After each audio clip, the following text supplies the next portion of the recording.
the U. Blue and red, the Holy War. 14th ranked Utah meeting BYU. Week 1 season opener. College football's 150th season, and this rivalry has been one of the great ones. Of late, Utah has dominated. They've won 8 straight, although the last 6 and 18 of the last 21 have been decided by a touchdown or less. Utah won the toss. They defer, and BYU will receive the opening kickoff.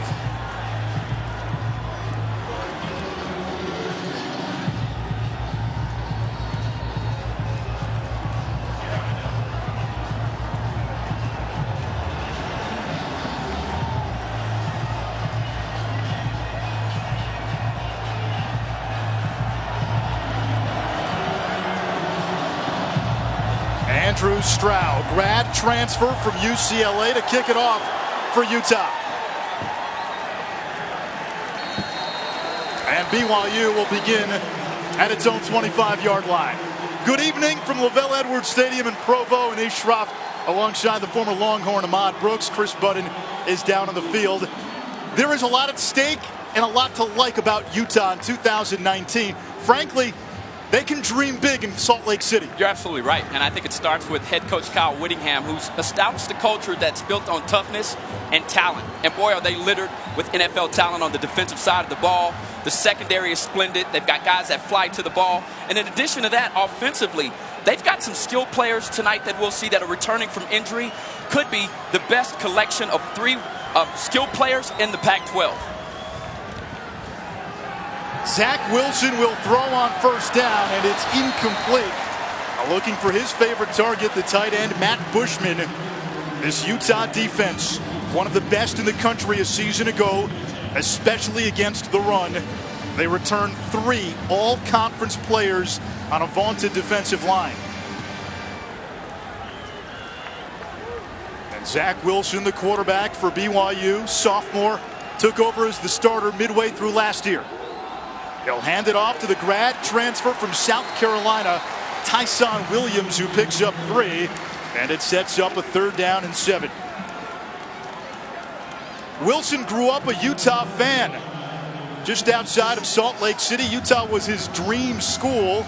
Originally committed to Boise State, and then BYU swooped in. Utah already had a quarterback committed in his class, and he finds himself a Cougar, and his family's had to adjust.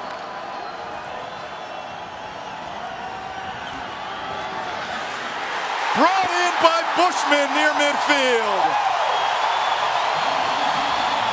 BYU's leading receiver in each of the past 2 seasons. Manish, we're looking at an elite tight end. Bushman a season ago in this matchup tore the Utah defense apart. The way he high points the football, excellent ball skills. And that's the matchup they want. Zach Wilson at any time can go to it. He feels very comfortable with Bushman. Back to the air. Here comes the pressure. Wilson floats one toward the sideline and gets rid of it.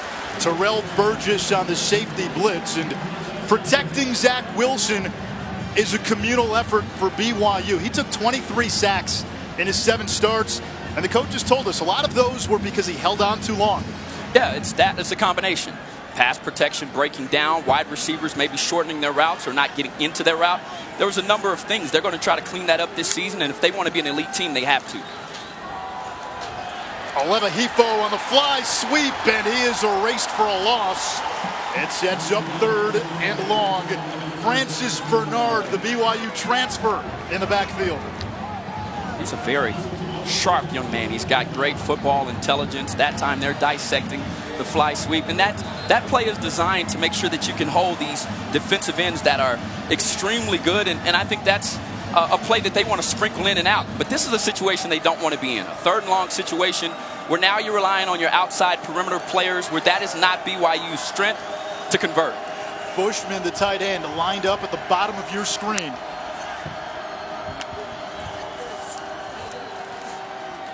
Over the middle. And that is complete to Gunnar Romney, shy of the 1st down. So 4th down from about the 40-yard line. And the offense will stay on the field. Empty set, Wilson to throw. Down the sideline, incomplete. Shumway out of bounds. It'll be Utah ball. We had a feeling, talking to Kalani Sitake yesterday, they would be the aggressor and push the agenda early against Utah. And I tell you what he also loved, he's liberated his quarterback, Zach Wilson, who's in his sophomore season. He said, listen, I don't want my guy to be scared. I want him to throw downfield. And the way that this Utah defense plays, because they crowd space, sometimes the only thing you can get is downfield. It was an early gutsy call, didn't work out in favor of the Cougars, but if you are on this BYU team, you're proud of your coach for taking a chance there.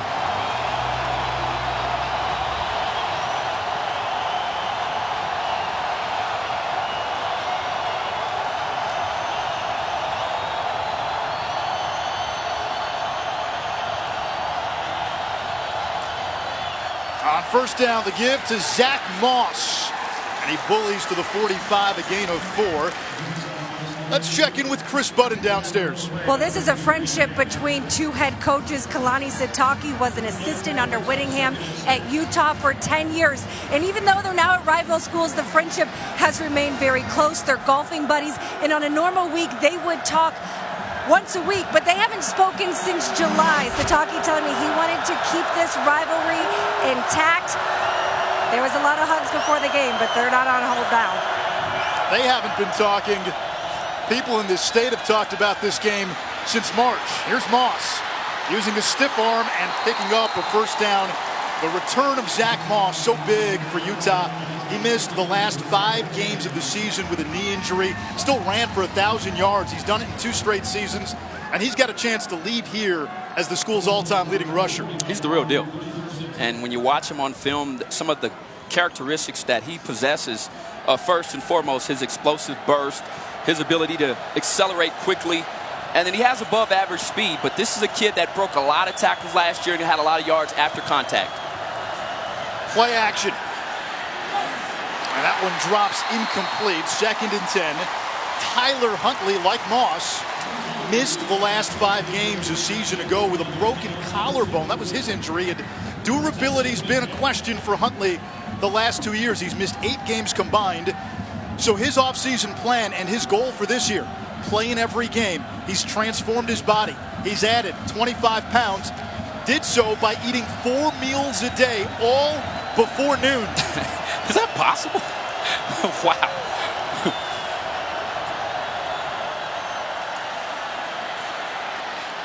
Checks down and completes. Brant Keithy, the tight end, it sets up 3rd down. And if you look at the before and after for Tyler Huntley, it's like Steve Rogers before he steps into the capsule and becomes Captain America. No, definitely needed some of that body armor. And this is a kid that, when healthy, one of the best dual threat quarterbacks in the Pac-12. Can certainly hurt you with his feet. And this is a prime time example right here for him to do that. You put the ball in his hands, let him be a playmaker. If there's nothing open, you tuck that thing and run, pick up these yards, and move the chains. He'll hand it off. It's Moss. Cuts a jagged path for a first down, a gain of 9. And we've got a new offensive coordinator in Salt Lake City, Andy Ludwig. I say new with quotes because he was with Kyle Whittingham 10 years ago. Troy Taylor took the head coaching job at Sacramento State. Ludwig came back and expect a run-heavy offense and a lot of play action.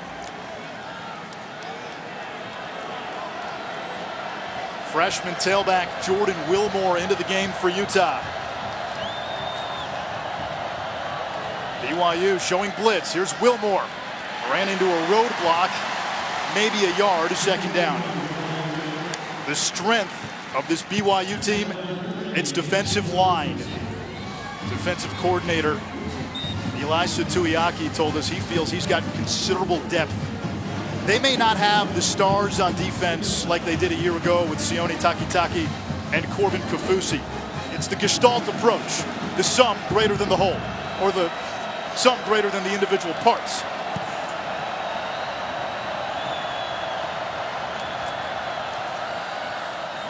Moss fighting through some blockers and gets to the 25-yard line. It sets up 3rd down. That was well defended.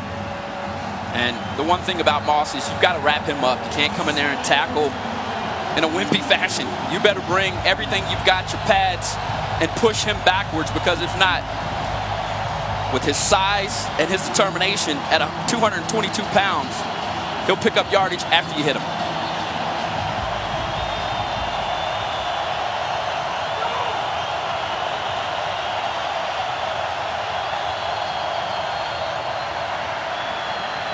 Huntley has time, and he completes to Samson Nakua, the Provo native, tackled after a gain of 2, and now a decision for Kyle Whittingham.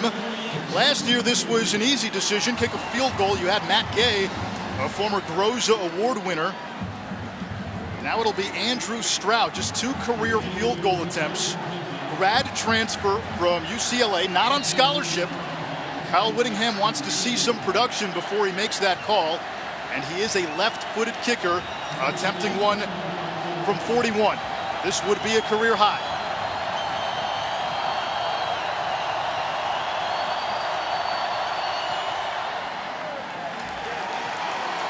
And Stroud's attempt is good. The folks here in Utah know special teams has played a big hand in the outcome of a lot of the games between these two. They've been playing for about 100 years, depending on who you ask.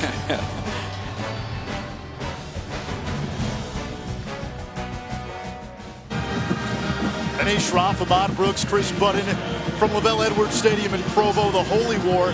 Utah says this rivalry began in 1896. BYU says, no, we don't count those games. BYU was Brigham Young Academy at that point. And so according to BYU, the rivalry began in 1922.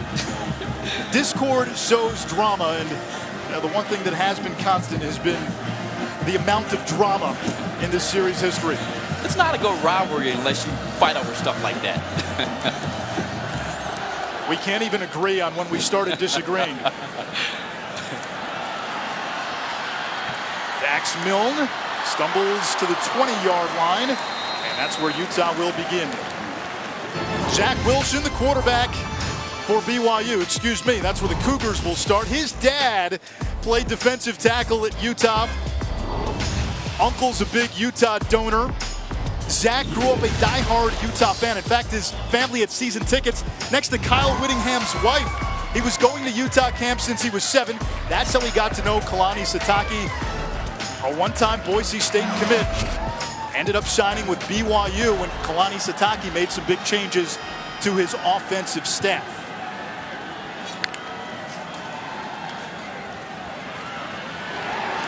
And Wilson, a gain of 2 as we check in with Chris. Well, as you guys know, the most important thing about recruiting a player is what? Recruiting the mom, because at first Zach's mom Lisa was like, I don't know about this. We've cheered for Utah all our lives. You're going to go wear blue. So Kalani Sitake had his wife go talk to Lisa. He goes, I think he made her feel sorry for me, so mom was on board. Zach did tell me the basement, though, still full of Utah red. Mrs. Sitake, the closer. Wilson on the slant finds Bushman close to a first down. It sets up 3rd and short. Kalani Sitake also closed the deal for Zach Wilson by promising Zach's mom Lisa that she could see her son every Sunday. Well, I tell you what, I think this kid has superstar potential. They've done an excellent job, Mike and Lisa have, of raising a young man that in these types of situations, the pressure's just not too big for him as he's trying to convert here on a 3rd and short. Katoa split wide, empty set. And we have movement on that BYU offensive line. False start. Offense, number 15. 5-yard penalty. Still 3rd down. They'll call Aleva Hifo, slot receiver, for the early movement. Chris Coit, head referee today. First penalty of the game. And that 5 yards may not seem significant, but it changes the way you call a play if you're offensive coordinator Jeff Grimes. Wilson to the air, under pressure. Flags down. Wilson scrambles across the 30. He's got the first, but there are a couple of penalty markers, one at the 20, one at the 15. And That hurts right there. Holding. Offense, number 77. 10-yard penalty. Replay third down. And one thing that this offense has had to get used to was Zach Wilson's scrambling ability. That's something they've worked very hard on in the offseason for the wide receivers to get on the same page, but also for offensive linemen. You never know where this guy's going to pop out. Last year, he beat Utah several times to the edge, broke contain, and now you've got a third and long situation. You've seen him go to Bushman several times before as they move him in motion at the top of your screen. That may be where they go here. It was once 3rd and 1, now 3rd and 16. Hifa breaking tackles, a valiant effort. And they're going to spot him shy of the marker, it appears. Right at the 26-yard line. A gain of 12, and it's 4th down.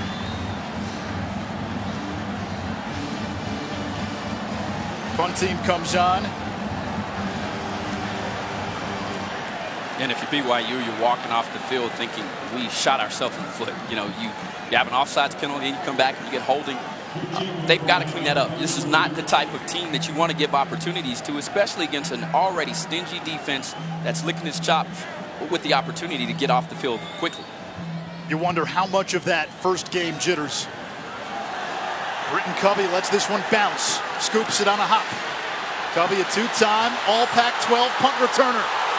Across midfield, Covey out of bounds in plus territory.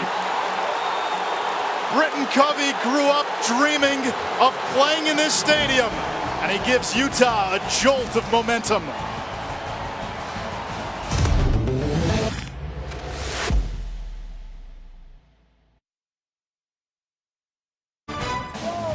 ESPN Thursday Night College Football is presented by Dave & Buster's, the only place to eat, drink, play, and watch sports. And in part by Nissan, premier partner of the Heisman Trophy. Biggest sporting event in the state of Utah. And right now it's the Utes with a 3-0 lead. And they'll start at the BYU 33 after a 40-yard punt return by Britton Covey. They are winning the field position battle right now.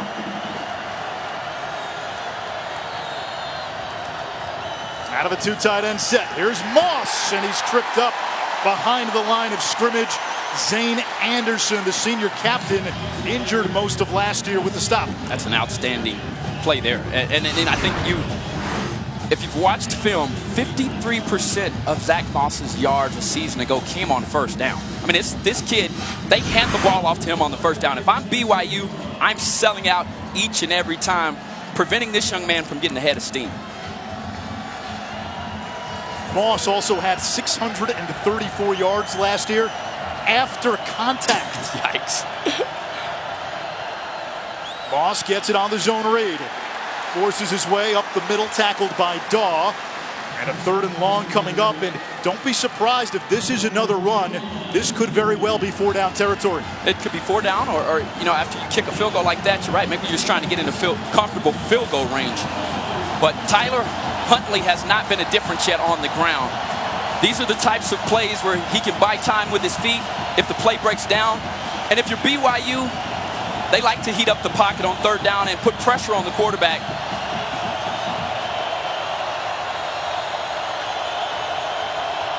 Three-man rush. Moss breaks a tackle and pinballs his way close to the 25. 4th down, and it would not surprise us to see Utah go for it here. Kyle Whittingham told us, with a new kicker, we'll probably be more aggressive on 4th down, and they're going to go for it. That's exactly what they're doing. And in this type of situation, they feel comfortable. When you've got a back averaging a gazillion yards a carry, you feel comfortable. And now you've got these skill players as they come out in a bunch look. Typically, this is where they like to run out routes or hand it off to their All-American candidate, Zach Moss. Huntley will throw. Now he'll run. Changing direction. Ambushed and denied.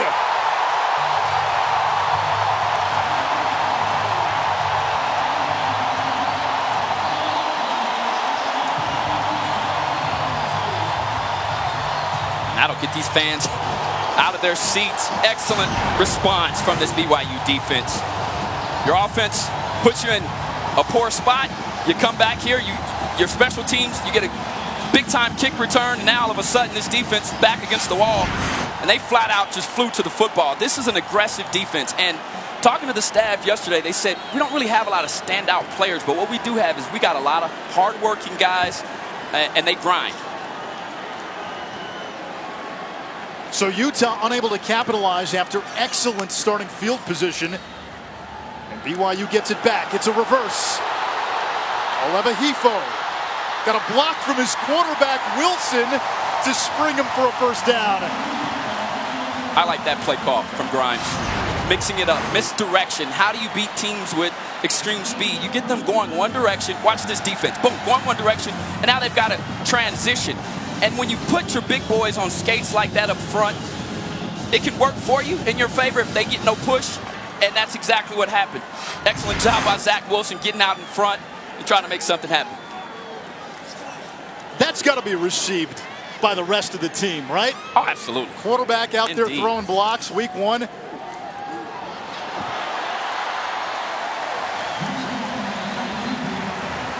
Jaron Hall came in on the direct snap. He's the backup quarterback. Hall also an outfielder on the BYU baseball team. I think that's two great play calls from Grimes. He's really forcing this defense to think. And if you can get this defense thinking and not reacting, that's when you have a chance to penetrate that line up front and score some points.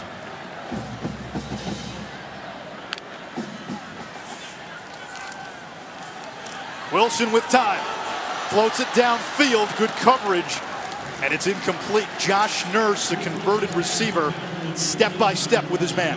Well, I tell you what, you combine this splendid secondary with a dominant defensive line, and here's what you've got. You've got guys in the back end that have no problem going hand-to-hand, man-to-man with an opposite opposing wide receiver, and they're great in coverage. They're also very physical at the line of scrimmage, which prevents you from getting into your quick passing game, and so a lot of the opportunities today for the Cougars will be downfield. Question is at linebacker, where Utah lost 230 tackles from a year ago. Free play, and Wilson nearly intercepted. It appeared Utah jumped. The pass was legal. Number 13 was in the area.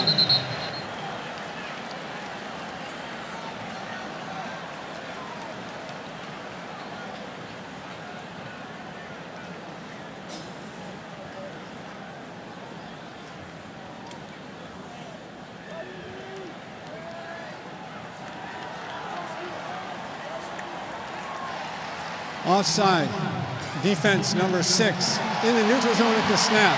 The 5-yard penalty results in a first down. Bradley and the all-conference D-end, 8 sacks a season ago, a little too anxious. He camps out in teams' backfields. It's not just the sacks, it's the tackles for losses. And the guy plays like a maniac at times. Last year, he lost contain a few times. I know this time, for him, these are money downs, literally. He's with an opportunity to play at the next level. So you get a 3rd and medium where they may pass the football. He's really trying to tee off.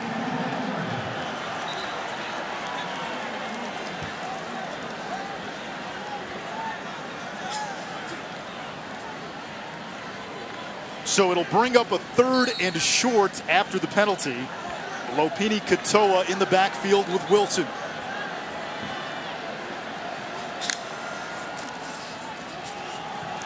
Wilson keeps it. First down, BYU. Tackle made by Mika Tafua, the sophomore out of Hawaii, who originally signed with BYU out of high school. You know what surprises you about the sophomore Zach Wilson is his decision making.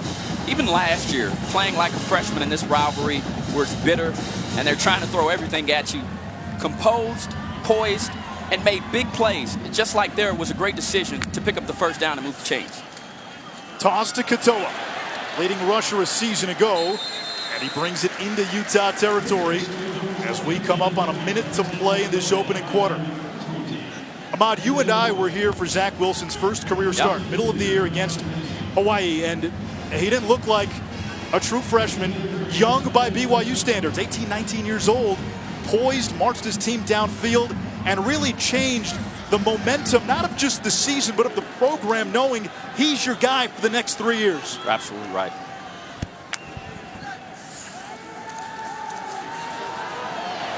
This is Micah Simon.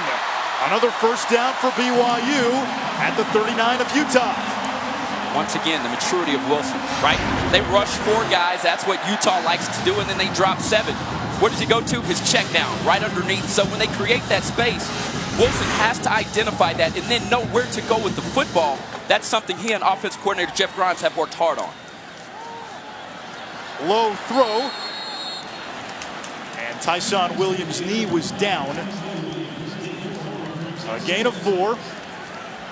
Final seconds of quarter number 1. And BYU will head to the sideline. The Cougars are on the move. Utah's won 8 in a row against BYU. A close one early.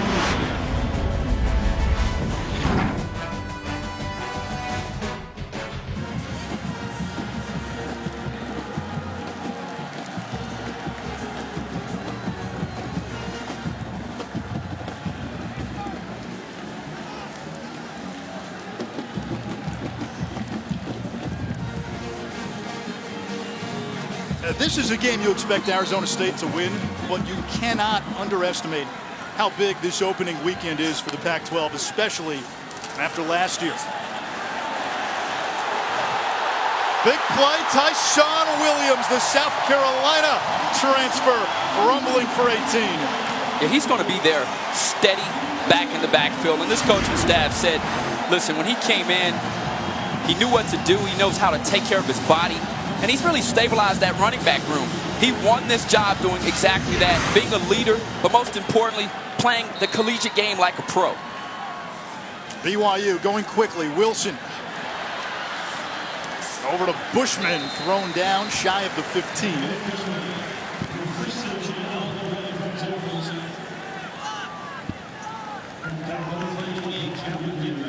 We talked to Wilson yesterday. Confident kid. He's been watching tape of Utah since January. Dangerous throw! And it's incomplete, nearly picked off by Burgess. Yeah, that's one of those ones you just stay on the ground. If you're Burgess in a rival game, to be able to turn a ball over and get a takeaway in the red zone, you don't get a lot of those opportunities. Poor throw here from Wilson.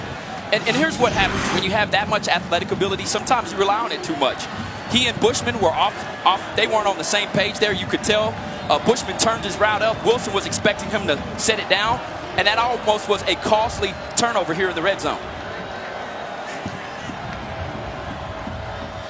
On third down, to the air, caught by Talon Shumway, and it's incomplete. The ball popped out before he completed the catch, and now fourth down for BYU. Just a missed opportunity for the Cougars, and your offense, you want to capitalize when you get inside that red area. And if you're Utah's defense, this is why they're so good. You know, you look at it, if they make the field goal here, they've shaved 4 points off of the score. And in this day and age of college football, that is a win. Jake Oldroyd to kick it. Spent the last 2 years on a church mission to Chile. And his field goal attempt is good. A 32-yarder to tie this one at 3.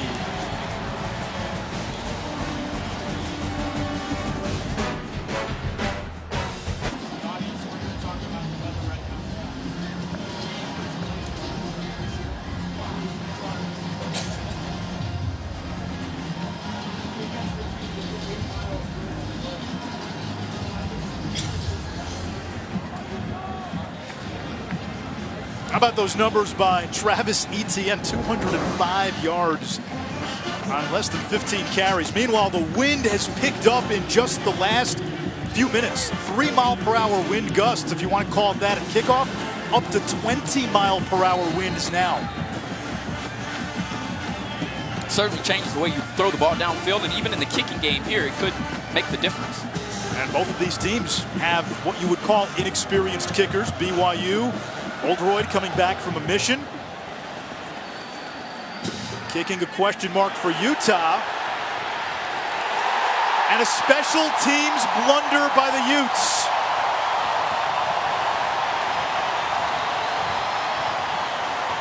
Here's the decision here if you're Nurse, right? That ball is so close to the sideline. And normally your special teams coordinator will come to you and he'll say, here's the distance where we want to let this ball roll out of bounds. That just took a BYU bounce. And what it did was it now gave them the momentum. You're inside of your 5. No question about it. BYU is about to attack the run. They're about to come downhill and make something happen. An unfortunate special teams play and bounce for the Utah Utes. Why not try to move up? Fair catch that ball. You get it at the 25. It's a good question in hindsight.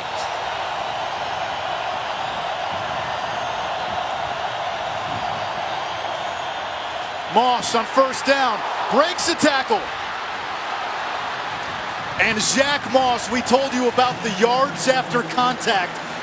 BYU looked to have him a couple of times, but could not finish the tackle, and Utah has breathing room. How in the world did he stay up? I mean, they're trying to run through that knee that he injured. I mean, this is excellent effort, but the balance. And I bumped into this young man and got a chance to see him up close and personal. He's every bit of 220 pounds, and he is thick, he's solid, and the girth that he has gives him the ability to run through those types of tackles. Play action. Huntley is going to run. And scuttles out of bounds after picking up the first down. We were talking earlier in a break. In Andy Ludwig's offense now, he feels he has enough depth at running back to take some of the running game pressure off the quarterback. But you'd still like to see Tyler Huntley be involved, like plays like that. You nailed it. The timing of it. And he's a veteran quarterback. You want him to stay healthy because you need him. Despite Shelley being a more than capable backup, the reality of it is Huntley is your guy at that position.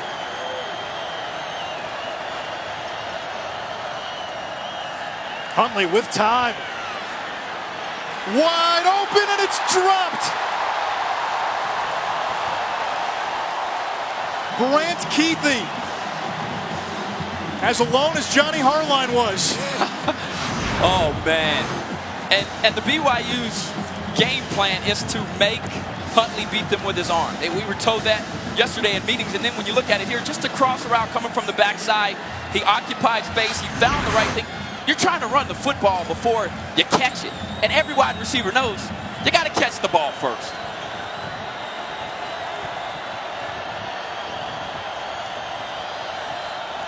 BYU showing blitz. Give us to Moss. Can't get away from Isaiah Kafusi.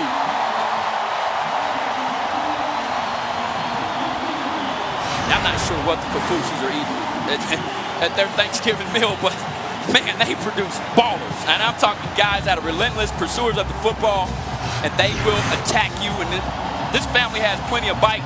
I wouldn't want to play them in a pickup game of football on Thanksgiving Day.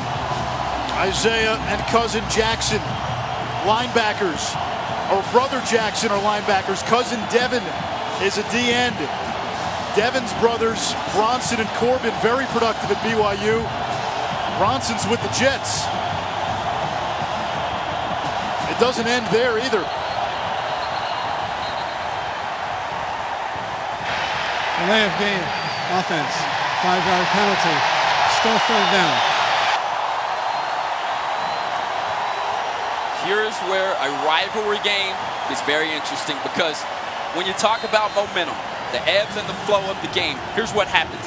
You try to protect and preserve that momentum when you get it. BYU has it after kicking that field goal.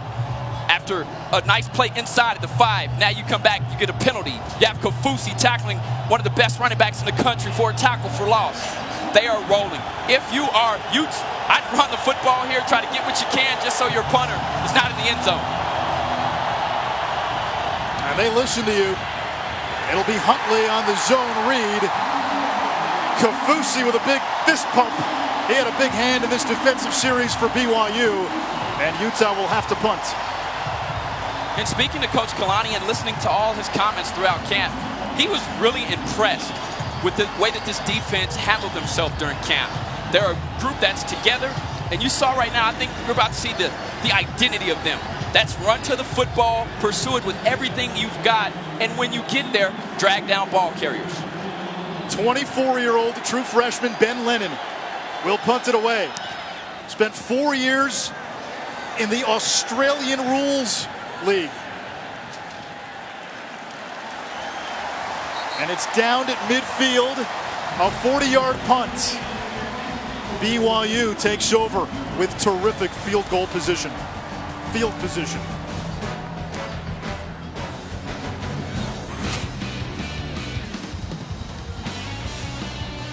Now this season, Taco Bell celebrates student sections and passionate fans like the BYU Cougars by awarding the best student section of the year. Go to ESPN.com/Taco Bell to see if your team made this week's rankings and to see how your school can compete. We were just marveling at the bravery of that man in the BYU student section. Oh, that boy. is courage. That is bravery. I salute my hat if I had one, and tip it to you, sir. But I can't say it's smart. Courage is not all created equal.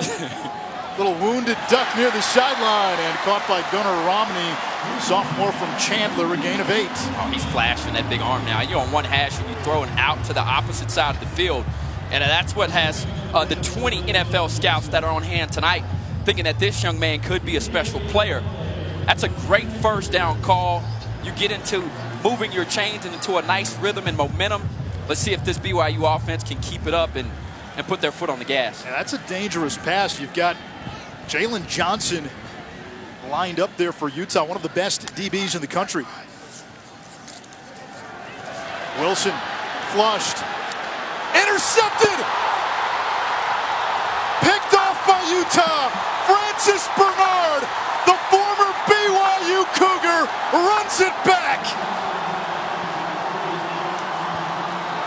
And in the last 9 meetings now between these two, that is the 8th defensive touchdown by Utah. Well, go back to a season ago, and Blackman has a pick six that really got the soaring started for the Utes, and this is just a phenomenal play. Bernard, there was supposed to be inside, but you saw him, his awareness. They talked about how intelligent this guy is. He sees the back, Williams going out to the flat. What did he do rather than just standing there? He moved to where the football is going, slid right underneath that route, caught Wilson off guard as he was being brought to the ground from the pressure, and that swings momentum in a serious way to the Utes.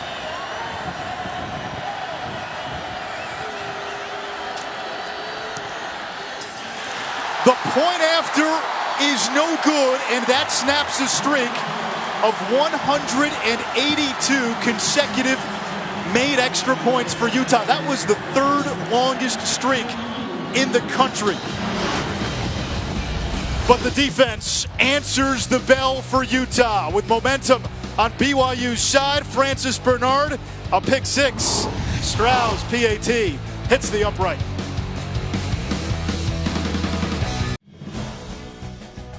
ESPN Thursday Night College Football, brought to you by Chex Mix. Score the winning mix. Statues wrapped in saran wrap. That tells you it's rivalry week. I love it. I love it. Oh, boy. Got to protect the merch they have here in Provo. A pick 6 by Francis Bernard, a former BYU Cougar. Missed spring ball. Only started 2 games last year, but he's their most experienced linebacker with an interception return for a touchdown has given Utah the lead as we check in with Matt Barry.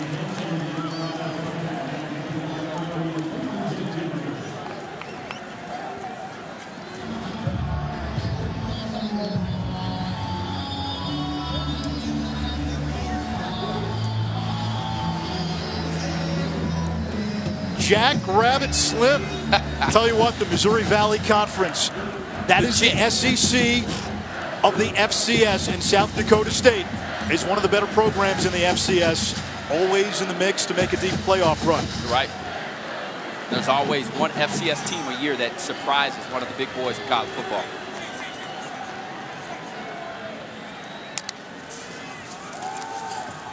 Wilson to Bushman. And Matt Bushman forces his way upfield, a gain of 17. College football back on ABC Saturday. Heisman hopeful Justin Herbert behind the nation's best offensive line will take on the stout D-line led by Derek Brown for Auburn. Gus Malzahn back to calling plays for the Tigers with that seat getting warmer.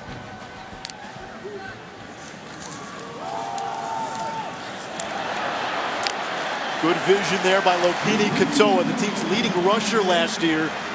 And he gives BYU 6 more. And this is what's impressive about Zach Wilson. Throws the pick, comes right back out on offense, gets his team into the right sets, makes the first throw to Bushman. It doesn't carry over the mistakes. With the weight that they've put on him of this program, that's the way he's going to have to play in order for them to excel. Keep it on the ground again. Guys, that confidence is one of the things that his teammates love about him. They said last year, you know, what would an 18-year-old be like around a bunch of 24-year-olds? But the fact that he's vocal, this year the difference is he's learned how to talk to his teammates. I've been watching him on the sidelines. He's very vocal, not in a yelling kind of way, but really trying to focus the guys, saying, hey, we're shooting ourselves in the foot. The issues that we have are our issues. We should be winning. Chris, as an early enrollee, he took 2 BYU cheerleaders to prom. He doesn't lack in confidence. It's a great story. As Micah Simon. And Simon says first down BYU. Nice job running after the catch, but it started with the excellent decision there from Wilson as they had a high and low route on the backside. He made the right decision. The ball was out on time, and BYU gets a fresh set of downs.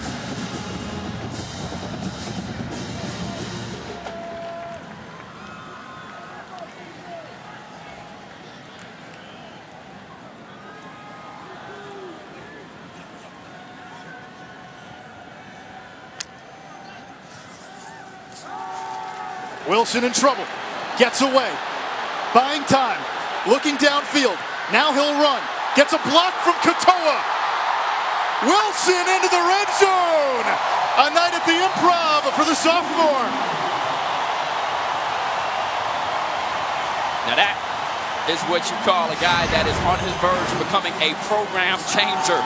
Listen, last year they had him bottled up. Once again, they bring the blitz. They brought the pressure. He breaks pocket to his right, which he likes to do.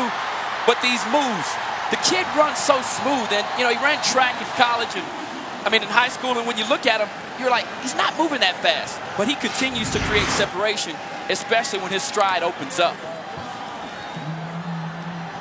Wilson looking for 6. Incomplete. He wanted Dax Milne. That's outstanding coverage there by Johnson. You get an opportunity to see one of the premier shutdown corners in the Pac-12 conference. Very aggressive at the line of scrimmage.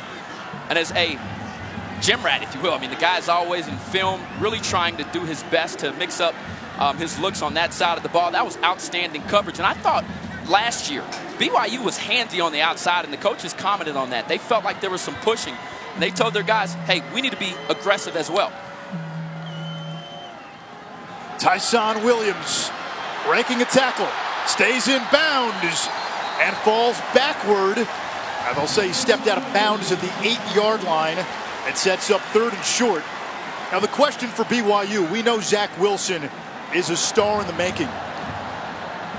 Where are the stars in the skill positions? We know how good the tight end Matt Bushman is, but what about the running backs? What about the receivers? Who can emerge and become more than just a guy for BYU? It's wide open. And I think as you see Wilson now going out to the outside edge. Jaron Hall in at quarterback. Hall lost the snap, recovers. Now he's in trouble.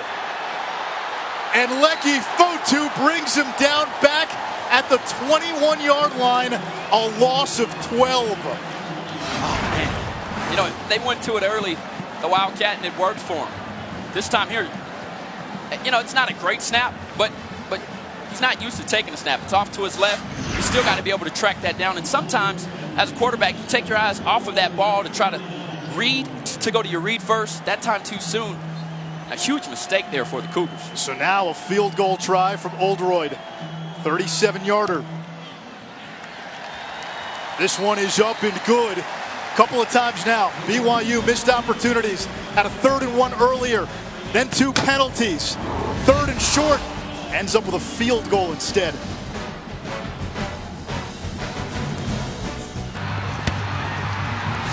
This season, for every field goal and extra point made by participating universities, All-State will make a contribution to the school's general scholarship fund. Thank you, All-State. BYU has almost 3 times as many yards than Utah, but trail 9-6. Big play in this game, Francis Bernard, linebacker for Utah, with a pick 6. Utes missed the PAT. And some missed opportunities for BYU. A couple of 3rd and shorts where one, a bad snap resulted in a field goal attempt. That was good. And then earlier they had a 3rd and 1, and then back-to-back penalties that really hampered that drive.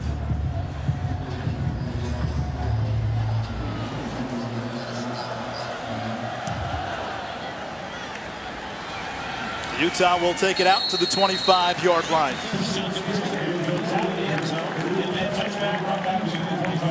Well, guys, I am joined with Zach Wilson's parents, Lisa and Mike. And while we have Mike here, former player, what do you think of the way your son responded after the interception?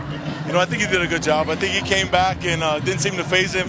One thing about Zach is he really doesn't dwell on things like that. He just gets over it, moves on to the next play, and hopefully get us go win. Mom, we were told that you were the one that needed to be convinced for him to play here. So when Zach says, hey, Mom, I might want to wear blue, what was your first reaction? Well, of course, we didn't love blue. We loved red for a really long time. He played at the U, and we were all red. So we kind of said it's your choice, and it's your life, and you do what you want to do, and then we'll do what we have to, and we went blue.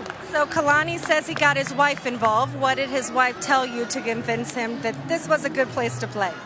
I don't know if she told me anything. I think she just got to be my really good friend, and I really loved visiting with her, and I loved Kalani and Timberly as people, and I thought these are the second parents I want to my son. Dad, for you, you know, he had a chance to go play at Boise State, but the fact that you can be here every week, be able to see him on a short drive play, what has that meant for your family? It's been great. We get to see him every Sunday. We talk every night. I was at the hotel last night, going over coverages, defensive routes, keeping him calm. He probably does a better job of keeping me calm, but it's been great to have him home. What was your biggest piece of advice last night? Just go have fun.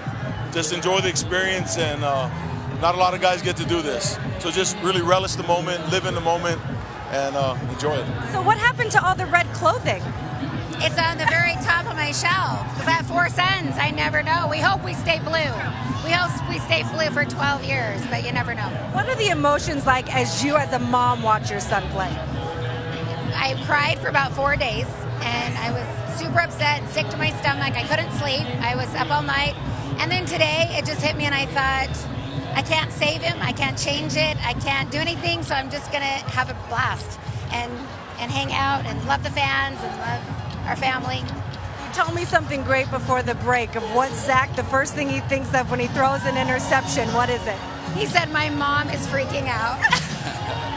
He said, right as it gets caught, he's thinking, oh, my mom's dying. Now, one of the things was that on Sundays he gets to go home and have dinner. So what is talked about at dinner with a football family? Football or everything else? Seems like it's always football. He always has his iPad in his hand, and he's always dissecting the plays.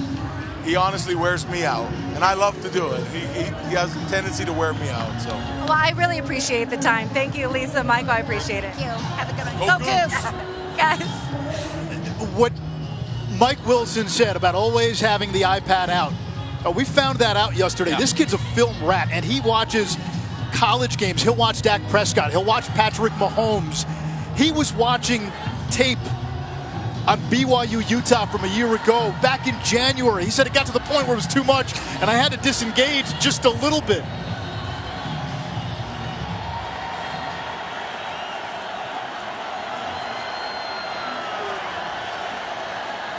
On the fly sweep, it's the speedy Jalen Dixon. And Dixon with a nice run, a first down. He really came on late last year. 16 catches in the last 2 games, half his season total, and was a big part of Utah's offensive success in the bowl game. He's got speed, he's got wiggle, and that quickness and burst that you just saw. And when he's out on the outside edges, he's a dangerous player and certainly has the ability to take it the distance and to hear the Utah fight song play as he crosses the end zone.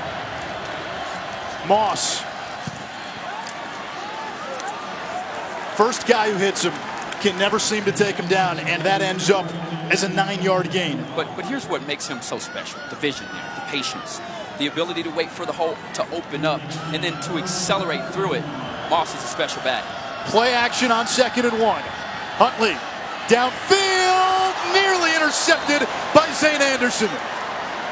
That just went right through his hands. Jeez. That's one of those plays where you can get it back, and now it was great underneath coverage. He falls right underneath it and took the appropriate angle. And if you're Huntley, that's a dangerous throw. You got to run the football here. Hand it off to Moss. They do. Moss into an armada of blue, no gain. 4th down. Those are the types of plays on defense where you talk about getting a surge of energy. You know they're handing off the football. The defensive line, the linebackers, the safeties, everybody's locked in and ready to lay somebody out. That time, that was a key call. They read it, they saw it, and now this Utah offense with the decision to make. Do you keep your offense out here on the field and go for it? But I go back. They lose 3 key players off of their offensive line. This is where you see it show up. They're breaking in some new offensive linemen today, and the BYU defensive line, they won on that particular play. Play clock down to 3. And a timeout by Utah. They'll talk this over. Still 1 timeout left for the Utes. A big 4th and 1 late in the 2nd quarter.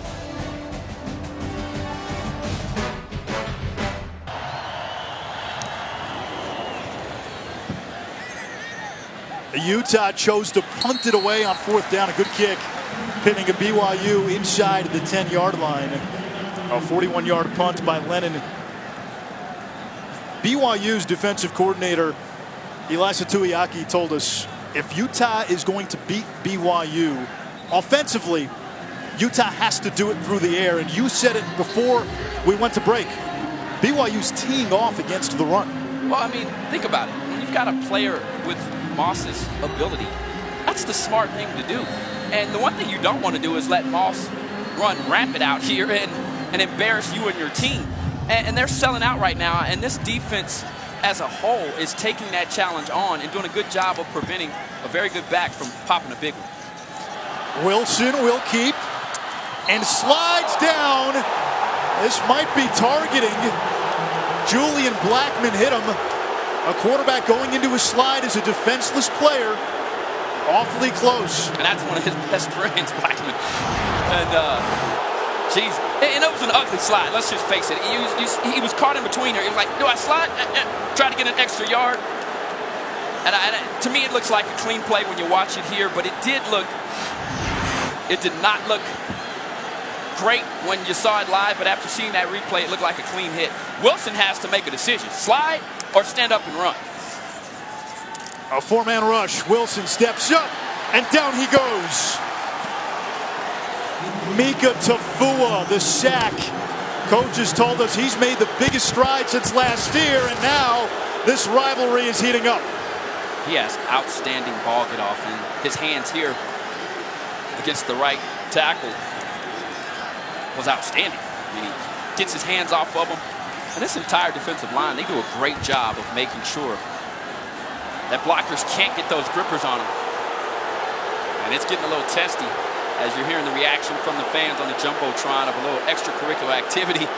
And that happens in a rivalry game. And here's what you can't do. You can't let your emotions get the best of you. You've got to make sure that you don't cost your team with a stupid penalty. Timeout, BYU. And that's something that coaches are always trying to talk to their players about in a matchup like this.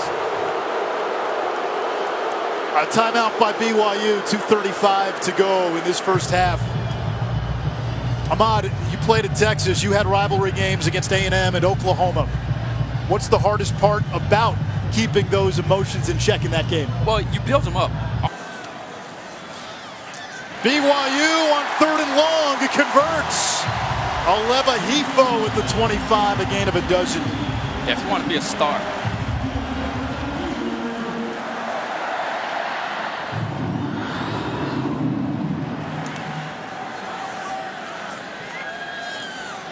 All right, Matt. Lopini Katoa driven back for a loss of a couple.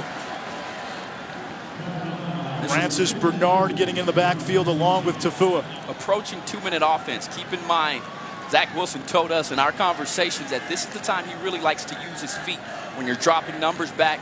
And quarterbacks are judged on their ability to move their team down the field in these types of situations. He's already come through with a clutch throw on 3rd down. Now can he punch one in and give the Cougars the lead headed into halftime? Milne in motion. Out of the pistol. Wilson as Bushman driven out of bounds, but it sets up a 3rd and manageable. About a part of the chess match in this game. So much familiarity with the coaching staff. And there's an injured player. It's Josh Nurse. Andy Ludwig, who's back at Utah as the OC after 10 years. He's familiar with Kalani Sitake, and of course Sitake and Kyle Whittingham were on the same staff at Utah, and Tuiaki, the BYU defensive coordinator, was an assistant at Utah. So we were talking to the coaches, and they said you can go a little haywire, outthinking yourself, knowing that the other guy knows so much about you. Absolutely, his nurses walking off the field, and the thing is when you're that familiar with a coach on the other side of the ball, adjustments are going to be a key part. And Utah's defense made an outstanding adjustment in the 4th quarter of last year's ball game that I think really helped them come away with the victory. Which coaching staff this year will be the difference in a highly contested matchup right now? That 3 points only separates the two teams. Katoa split wide, empty look on 3rd and short. Wilson has time. Over to Bushman again. And he is cut down shy of the marker, so it's 4th down. Devin Lloyd on the stop, making his first career start. Timeout, Utah. And Their Utah final uses its half. final timeout to stop the clock with 1:22. That was well defended. They bracketed Bushman as a tight end, meaning they put 2 guys on him, knowing that that's Wilson's safety net. Run just a drag route underneath. They tried to rub right there at the middle of the field, but the Utah defense having none of it. And Bernard once again making a very savvy play, following and where he thinks the ball's going to go, and a nice secure tackle there to prevent them from picking up the 1st down. And that linebacking unit, that's where the question is on this Utah defense. Yeah, they missed a couple of DBs, but they feel pretty good there. Cody Barton and Chase Hansen were the best linebacking duo in school history. 230 combined tackles a year ago. Bernard, a first-year starter, started 2 games last year. Devin Lloyd making his first start tonight, and they thought they would have the services of Manny Bowen, a grad transfer from Penn State, but in fall camp, he decided to give up football for a business opportunity.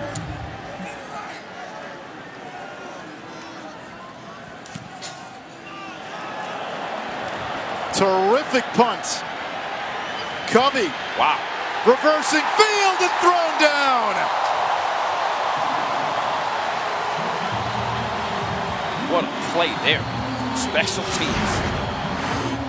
That was an outstanding kick. And an outstanding coverage there. Diane Gawaloku on special teams with the hustle. A 56-yard punt. Wow.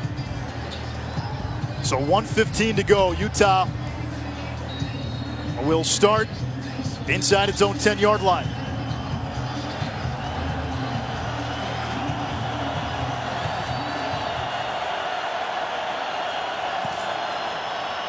Moss up the middle, has an opening, sheds a defender, and then bumped from behind by Kafusi. A flag down at the end of the play at the 40.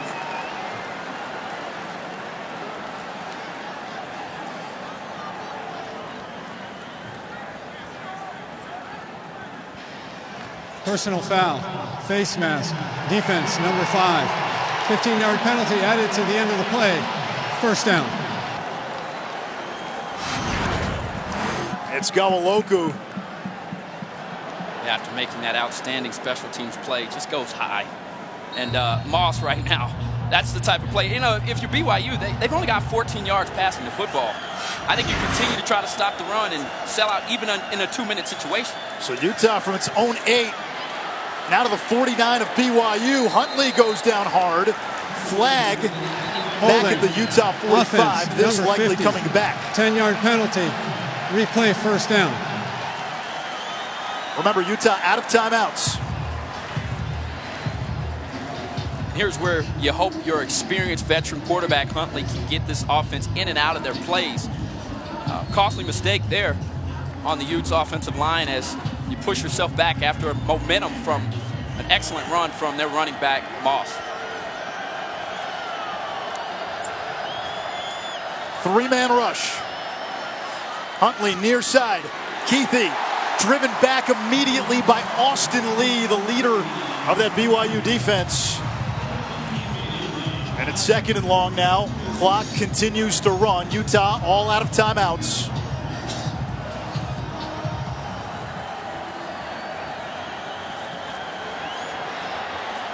Near sideline, and Huntley finds Damari Simpkins, his high school teammate, part of the Hallandale trio.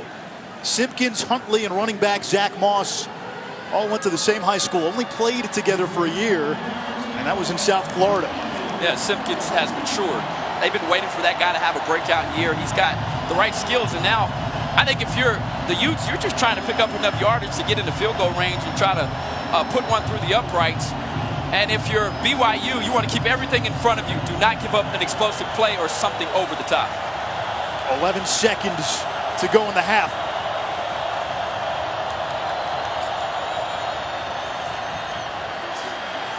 Huntley over the middle. He's got Covey.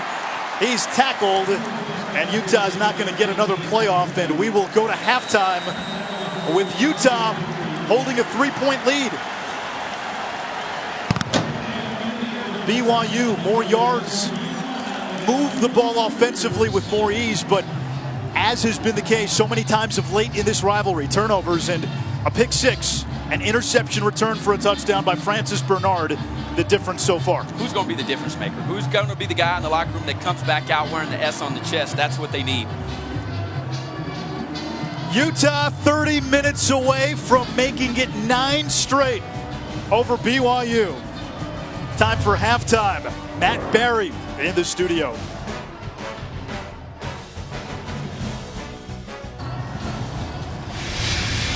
Welcome back to ESPN College Football, presented by Dave and Buster's. The last 6 meetings in this holy war have been decided by a touchdown or less. It's a 3-point lead for Utah as we get ready for the start of quarter number 3.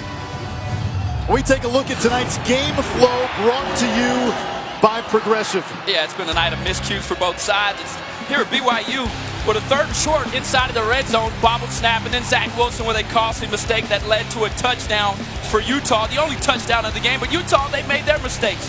Missed extra point, and then a drop pass that would have kept this drive alive, and who knows what would have happened and would they have gotten more points. But both teams in this first matchup have shown jitters. Who settles down first and which team is going to keep the momentum longer, that'll be the difference in this ball game. You see that one turnover, and that is the difference in this game. Utah has won 8 straight against BYU.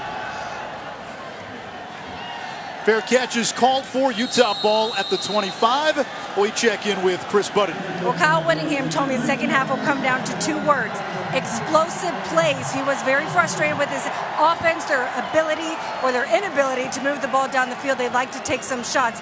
On the other side of the ball, Kalani Sitake telling me that he was very positive with his team. He said, hey guys, we're down 3 and we haven't even given them our best shot. We need more energy, better focus, and cut out the mistakes. What Chris said about the explosive plays, Ahmad, that begins with Tyler Huntley, the quarterback. It absolutely does. He's got to be able to manufacture those, create those, whether it's the threat of running with his feet or doing it with his arm. Zach Moss No, a little misdirection. And it's Huntley on the keeper. Tyler Huntley in that first half, only 9 attempts, 6 completions, 33 yards. Moss, who is a bell cow, 66 rushing yards in that first half. I like the run here to start it off. I mean, if you're asking me, I think this kid is more of a threat with his arm when he can force defenses to defend his feet. And we just didn't see enough of that in the first half. And this time here, making a conscious decision to keep the ball and pick up some decent first down yardage.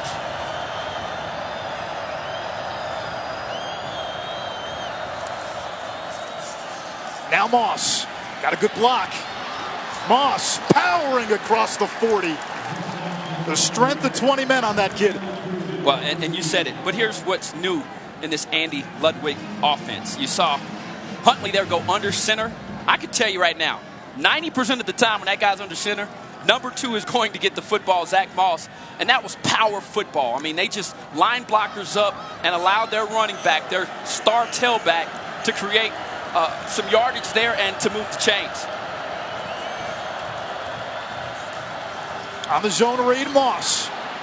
Again, muscling ahead to the 44 of BYU. To go back to what you said, under center, it's going to Zach Moss. That kind of predictability, doesn't that play into the hands of BYU's defense? Well, it does. And if you're the Utes, you've got to balance that out with play action pass. But when you're getting 10 yards a clip like they are under center right now, why steer away from it? And Zach Moss is the type of back that you do not want to get him to catch fire, because the next thing you'll know, he'll rack up 200 yards on you, 4 touchdowns, as he comes to the sideline for a breather after 2 consecutive runs. Jordan Wilmore, the freshman, in at running back. He gets the call. And Wilmore, who earned rave reviews in camp, picks up 3. Kyle Whittingham, every time he was asked about who stood out in practice, sometimes before the question was even thrown upon him, Jordan Wilmore. Jordan Wilmore, yeah. They like this kid in his future. Simpkins. And a flag at the end of the play. That's going to be holding out there on the outside edge. Ryan Thompson. Holding. Offense. Number 19. 10-yard penalty from the spot of the foul. Replay second down. And they are desperately trying to get Simpkins involved in this offense. As he's the kind of guy that can really change the complexity of a game and the rhythm of it with his speed and his burst. That time on the outside edge, Thompson just trying to work hard against the BYU defensive back and just grab too much jersey. Now, if you can get inside, you're able to hold, and that's what every wide receiver coach, every coach that teaches blocking teaches you there. That was a clear call to make for the officials. Utah deploying some of that running back depth. Devontae Henry Cole now into the game. No more speed out of him. Also a good receiver out of the backfield. Huntley will tuck and run. And he goes out of bounds after a gain of 4. Third down for Utah. They want max protect, meaning they keep in numbers so that Huntley has time. And there was only 2 deep field routes down, and BYU's defense did an excellent job of covering them up. So Huntley making a wise decision to tuck it and run. And now you've got a third and long situation, and Moss comes back into the game.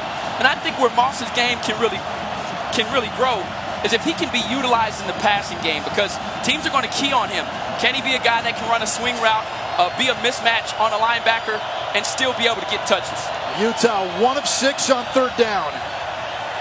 Huntley under pressure. And that is brought in by Solomon Enos, the son of former Penn State All-American Curtis Enos.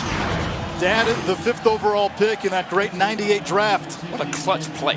The concentration, the focus, the strong hands. He never even brings this ball into his chest. Manages to keep his feet in bounds, maintain control while going down to the ground. Outstanding play for the Utes as they get closer to their red zone. Also, Enos a big target, almost 6'4". Huntley flushed. Good block there by Covey to give Huntley a few extra yards, a gain of 7. When you go back to it, the first play, they commit to the run. He takes the football. Then on a second and long situation, he chips away at the sticks, allows them to get into that third down conversion. And now, with them dropping him back, we talked to BYU. They're going to make him beat him with his arm. The problem with that is you open up running lanes for a guy like Huntley, and we know he can be a special runner when the ball's in his hands. 9th play of the drive.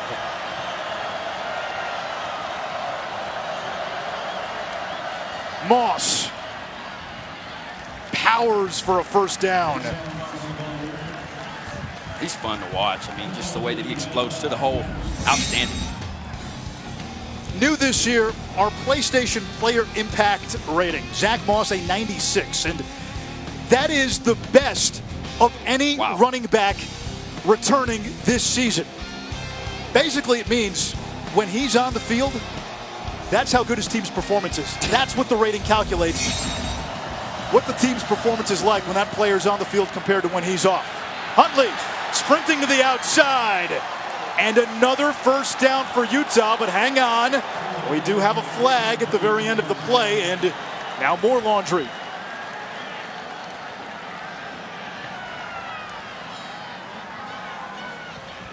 And the jawing continues. D'Angelo Mandel getting into it. 16 in blue. But the Utes offensive line didn't like the shot that their quarterback took there at the end of the play.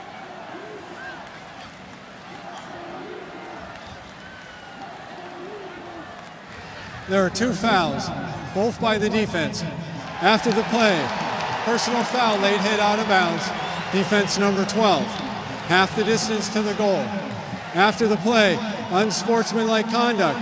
Defense number 12, his first of the game, half the distance to the goal, first down. So both penalties on Malik Moore, a backup DB, a sophomore from San Diego. That'll be hard to get time after that, you know, and the problem for BYU's defense. Number 16. Yeah, and that's got to be D'Angelo Mandel. Malik Moore, they said 12, and they meant 16. They make the correction. Mandel left BYU a couple of summers ago. Just wasn't the right fit for him. Came back a year ago, changed man. First and goal. On the fly sweep. Reaching across the pylon, and a touchdown for Jalen Dixon.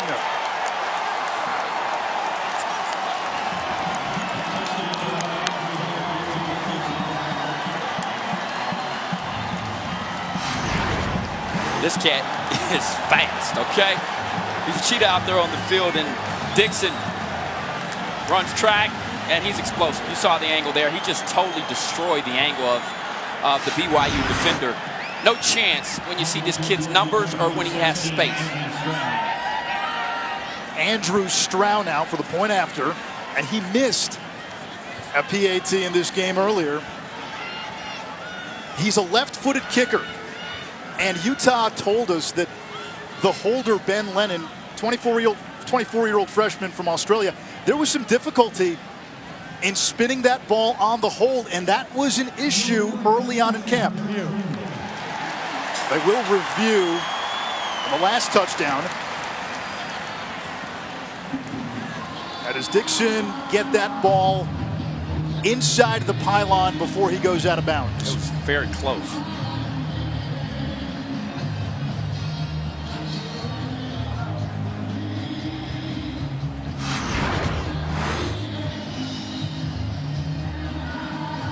I think what the officials are looking at here is, did he maintain possession? And he extends his ball. Wow. Well, if it gets over, even briefly, if it's over and he's got the ball, it's a touchdown because then the ball is dead. But yeah, does he start to lose possession? If that's a fumble out of the end zone, boy, this is a game changer, Ahmad. That would be a touchback. It looked like he broke the plane. It did look like he broke the best angle there from our camera crew. However, well, does he step out first? It looked like he crossed the plane first, and excellent effort there to try to get this ball out. Right there, it looks like he has possession, and that breaks the plane. I would assume that this play stands for sure. And even if you see that little juggle, once he breaks the plane, it's a dead ball. So then you don't have to maintain the control. He's a runner at that point. Yeah. It's not the same as what we like to say these days, completing a catch. He's already a runner. He's made that football move. And so as soon as that ball breaks the goal line, it's a dead ball. And speaking of running, I think the story there was Tyler Huntley. You know, really just came on there and made some key plays with his feet.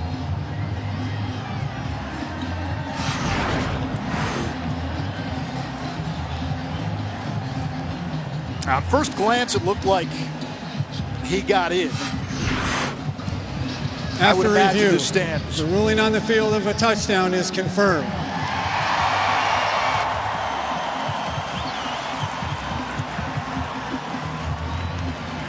So now the PAT, and as we mentioned, they struggled with the hold. Ahmad, you were a holder. What's different about holding for a left-footed kicker? Well, now you're using your left hand to spin the laces out, and it looked like on that missed extra point that he wasn't able to do that. It's difficult, and it happens in a matter of split seconds.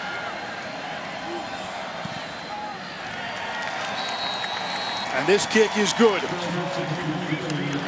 An 11-play, 75-yard drive. Utah marches down the field. They lead it 16-6. Jalen Dixon punching it in.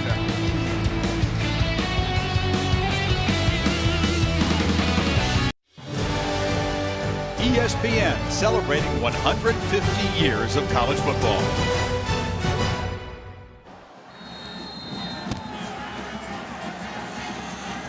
Big season, a seminal season in the history of college football. Utah leading BYU 16-6. We said it at the top of the broadcast for Utah. Most anticipated season in school history. If they take care of business, they could end up in the college football playoff. For BYU, Chris Budden, there is certainly a rich history in Kalani Sitake. Wanted to remind his younger players of that during fall camp. Yeah, and the name of the house that they're in, Lavelle Edwards Stadium, it's someone who meant a lot to Sitake. So as they wrapped up fall camp, they had Lavelle Edwards' wife, Patty, come talk to the team.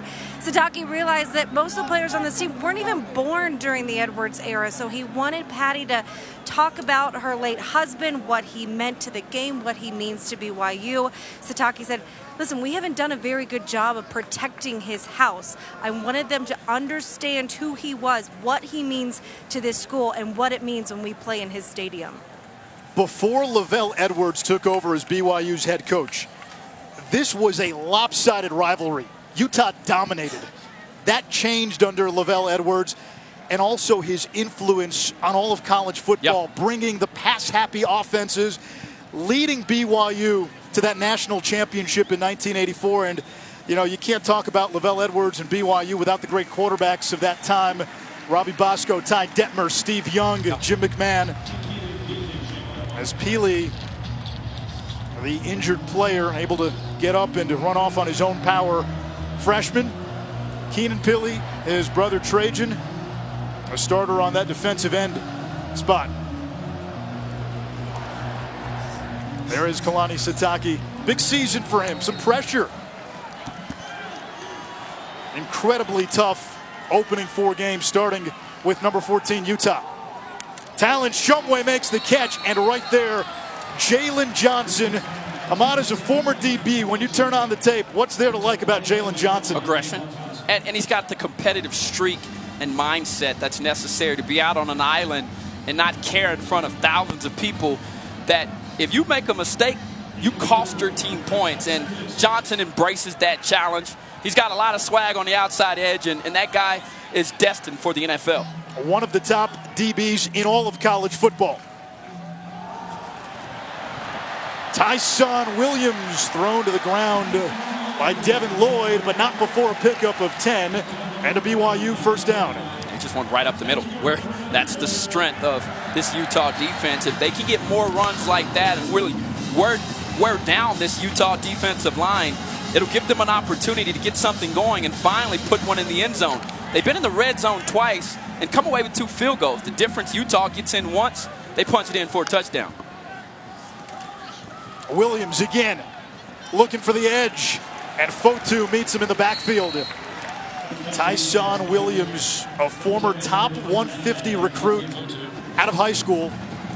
Went to North Carolina first, then South Carolina, and coming to Provo as a graduate transfer. BYU suffered a lot of injuries at running back last year, so they brought in Williams and Emmanuel Asupa, a grad transfer from Rice. We have yet to see him tonight. Four wide look. Wilson taken down from behind. John Penasini. And we're starting to see the ferocity on that D-line, which some have called the best in college football. I'll tell you what's amazing. These guys all have NFL-type specs. Zini at 6'2", 333 is just a man in the middle. But it's their effort after the play breaks. I mean, you can see these guys on film. They'll chase the ball down 10, 15 yards down the field. Yes, they've got talent, but they've also got heart. Wilson, dangerous pass nearly picked off.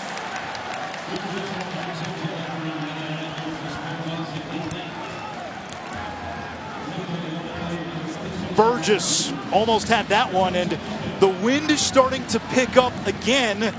BYU will punt. Now, wind has been intermittent in this game, but at times it's really ramped up. Oldroyd, who handles the place kicking duties, also handling the punting duties. Covey inside his own 20. Stays on his feet and taken down as he gets across the 25-yard line. Utah with a 10-point lead midway through the third quarter. The College Football Playoff lives on ESPN.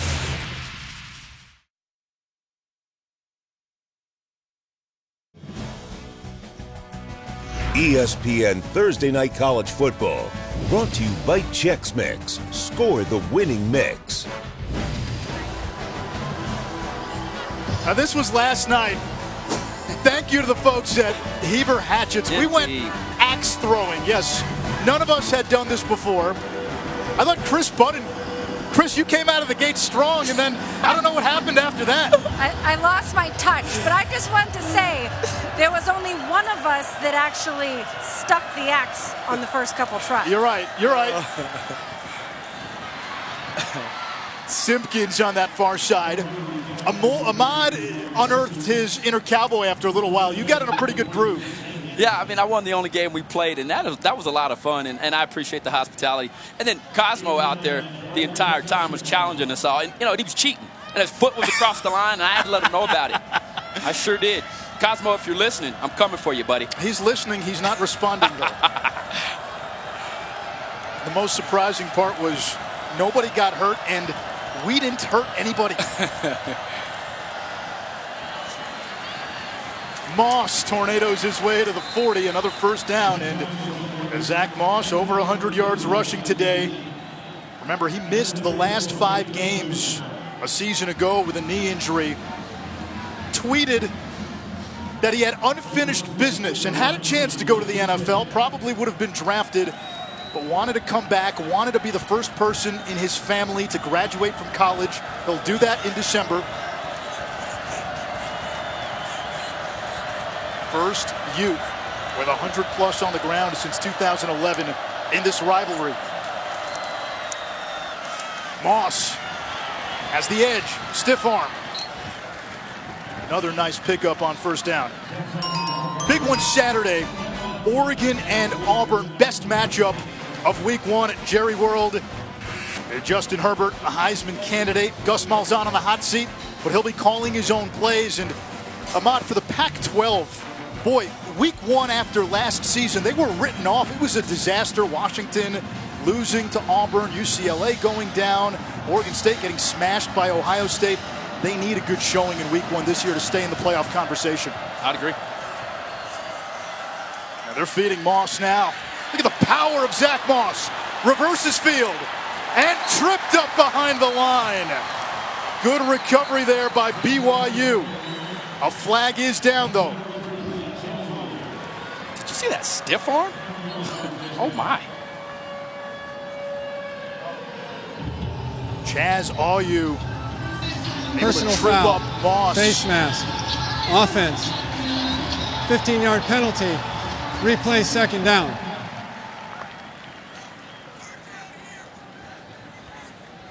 So this one is coming back.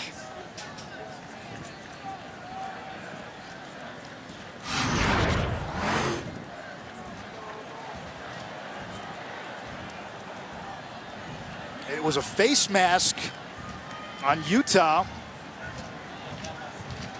That looked like a stiff arm. Well, it looked that latter part, maybe his hands got caught, his fingers, and when he jerked down, that might have been what the official saw. You don't see that called on an offensive player very often. You're smiling as a former DB. Well, you know I have been on Rogers Redding that, who comes in and speaks to us every year. I don't understand how a defensive player can't take his hands to the face or head of an offensive player, but you better believe the stiff arm's still in the game. Wilmore on second down. And the freshman swarmed by a tidal wave of blue. Another penalty marker down.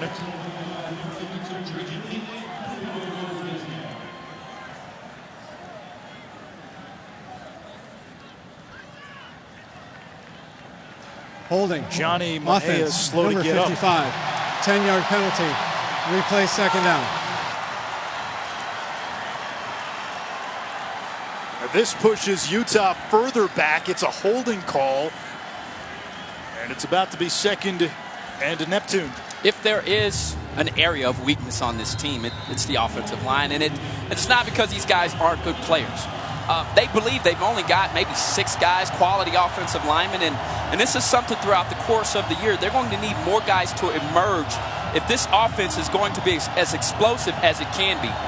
They feel they're solid at tackle. Room for growth, though, at guard. A 3-man rush.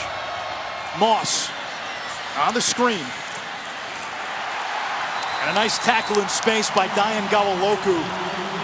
Senior who escaped war-torn Liberia with his sister when he was 5. His sister was 7. Came to Salt Lake City with nothing more than the clothes on his back. It's a great story, and that was a great open field tackle. Not easily done against Zach Moss, who's known for breaking the first tackle. Dixon. And Utah will punt. Hang on, extracurriculars again at the end of the play. Wow. You talked early about controlling your emotions in a rivalry game. It looked like the action was just moving this way. I didn't see anything that was extracurricular. I'd like to see it again, but it appeared to me, though, he was just chasing the football. After the play, personal foul, face mask, defense, a 15-yard penalty, automatic first down. What a costly penalty by BYU.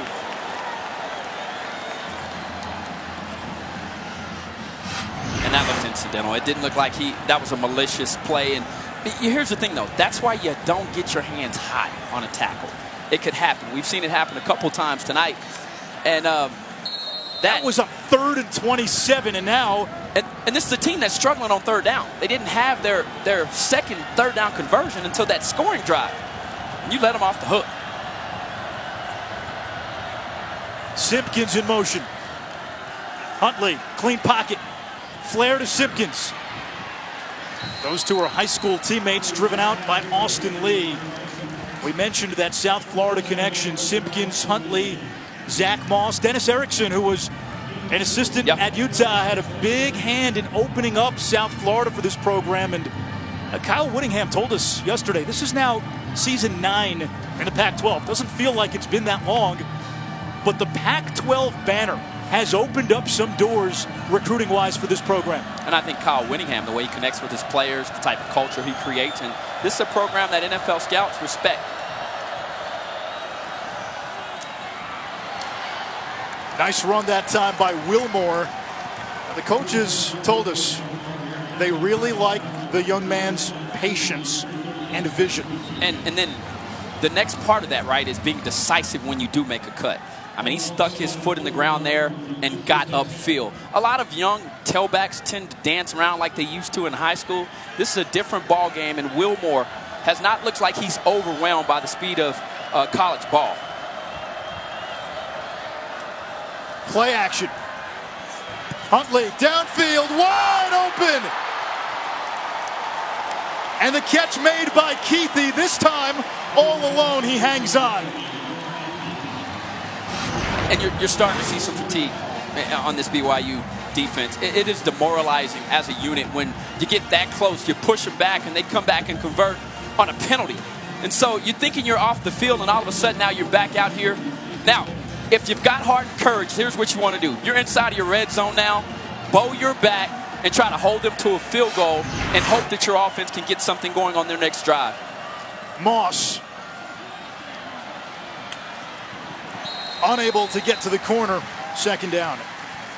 That's a great tackle. I mean, that's wrapping up. If for any young player watching that, I mean, he ran right through his pads, and Moss is no easy task. He's been very involved today, and he's played with a purpose back there on the back end and has helped erase some plays that could have been big ones for the Utes.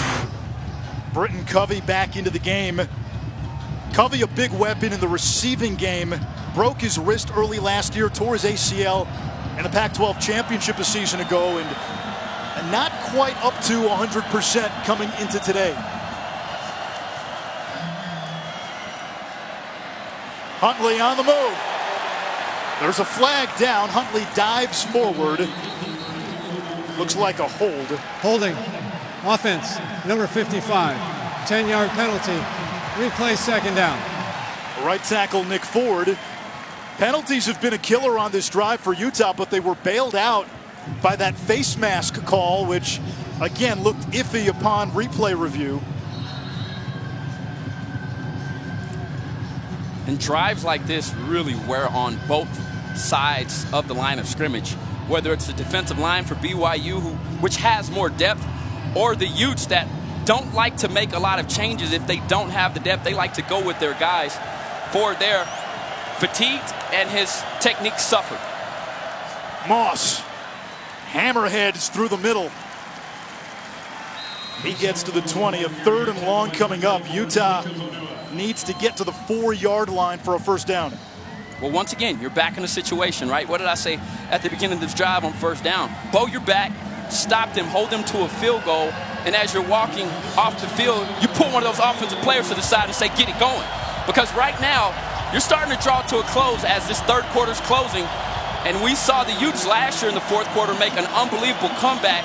Do the Cougars have it with them right now? But it's going to start with the stop here on third down. Utah calls a play before the quarter ends. Simpkins fights his way inside the 10, down to the 8-yard line, and it'll be 4th down when the fourth quarter begins.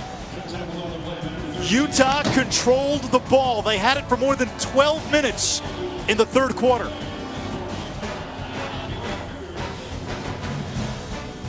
There is nothing holy about the football war between BYU and Utah. They play at altitude and with attitude.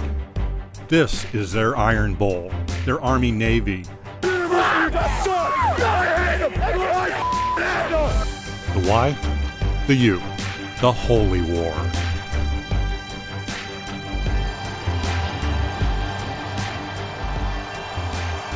It's the biggest sporting event in the Beehive State. And we go to the fourth quarter, Utah lining up for a field goal. Line drive kick, no good. The kicking game over the last few years with Matthew Gay and Andy Phillips, such a strength for Utah. Stroud, an unknown, and let's see if we can spot the hold, because that's where the difficulties were in the kicking game. Left-footed kicker. Those laces didn't appear to be out, and we've seen one today on the missed extra point. And he's hitting it from that side of the ball. And it's almost, when you hit those laces, the ball does wacky things. Kickers hate it, and it's most comfortable. Listen, this is a unit that Whittingham has been asked about all fall camp, and if you go back and you listen, he has not sounded very confident in it, and that could be a costly play here as BYU is getting ready to now finally get some points on the board.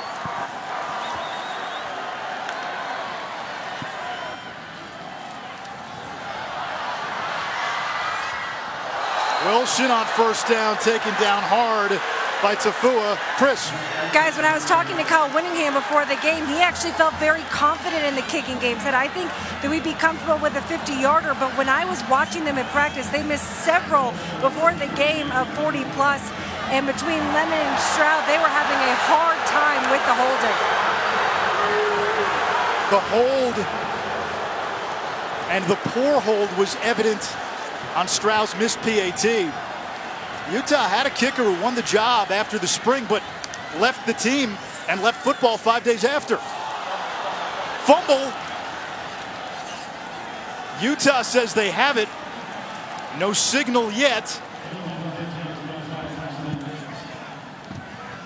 BYU has not had the ball in this second half, and Tafua comes up with the fumble. During this 8-game win streak for Utah, the turnover battle has been lopsided in favor of the Utes. This is just,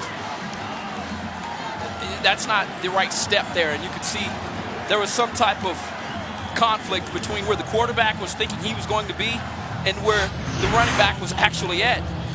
And he gave him an open pocket, but Wilson didn't get it in there, and maybe the steps were off, but a costly turnover. And these are the turnovers that you just can't make. And now if you're Utah, you go in and punch one in here, it's going to be extremely difficult for the Cougars to find themselves a win in this rivalry. Now this defense is gassed right now.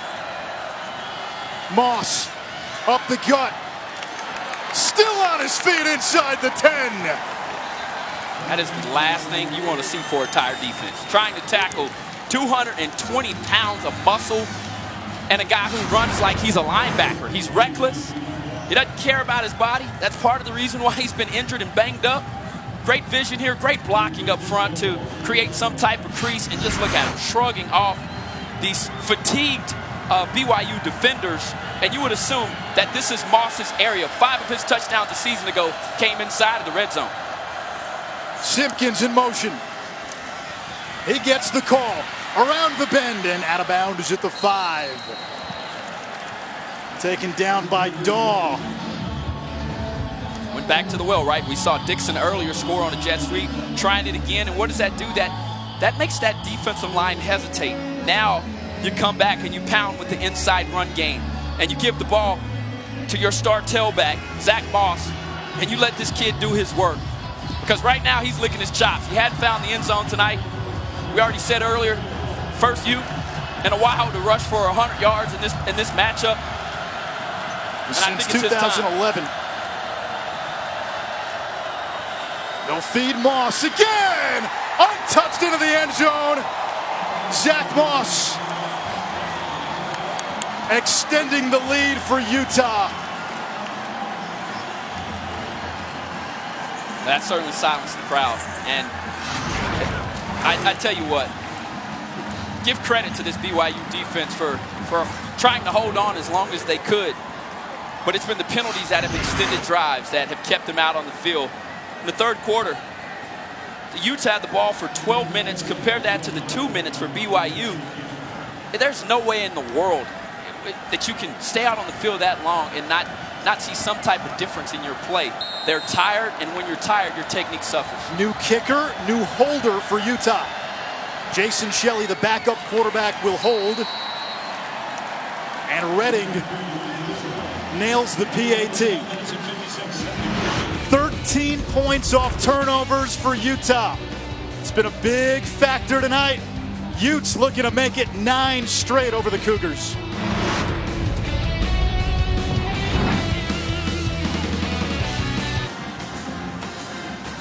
Welcome back to ESPN Football, presented by Dave and Buster's. Holy War right now being won by Utah. 23-6. Utes have won 8 straight in this rivalry. But remember, last year, BYU led by 20 with less than a minute to go in the third quarter. And then it was Utah that rattled off 28 straight to win. We've seen wilder things, especially with these two. Not a wise decision to run that out by Milne.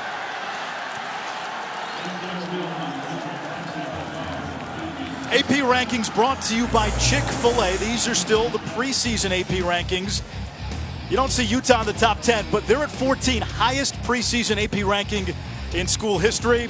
Clemson, we expected that against Georgia Tech tonight, 52-14. Travis Etienne went nuts. Bama in action against Duke.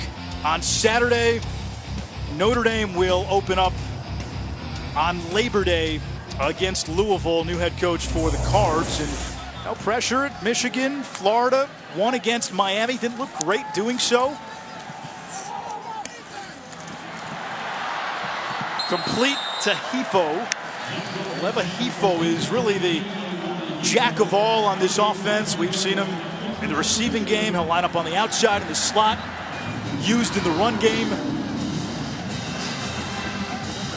Second on the team in catches a year ago. And for BYU, the offense just has to stay on the field right now. That's not what you want. Julian Blackman, touchdown! A pick six for the second straight year in this holy war.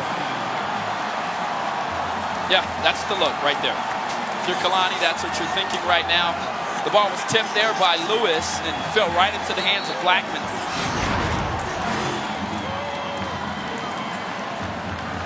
He tries to squeeze us into coverage, and Lewis just went underneath. Burgess was in the right place, and the one thing that they talked about him as a staff, they said, Burgess, we can rely on this kid every play to do exactly what he's coached to do. And when you do that, sometimes you get gifts like that fall right into your lap. But the run after the pick now really establishes a strong lead. PAT is good. 20 points off turnovers for Utah. Blackman, who moved from corner to safety with a pick six in this rivalry game for the second year in a row.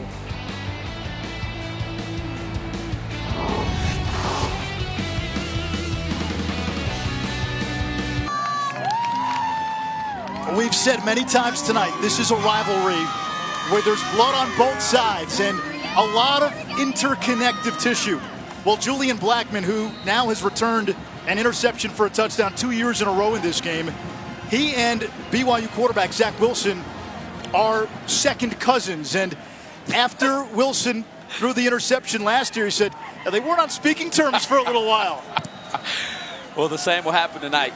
And if you're Blackman, you reach out to your young sophomore quarterback he's got a great future ahead, but give him the credit.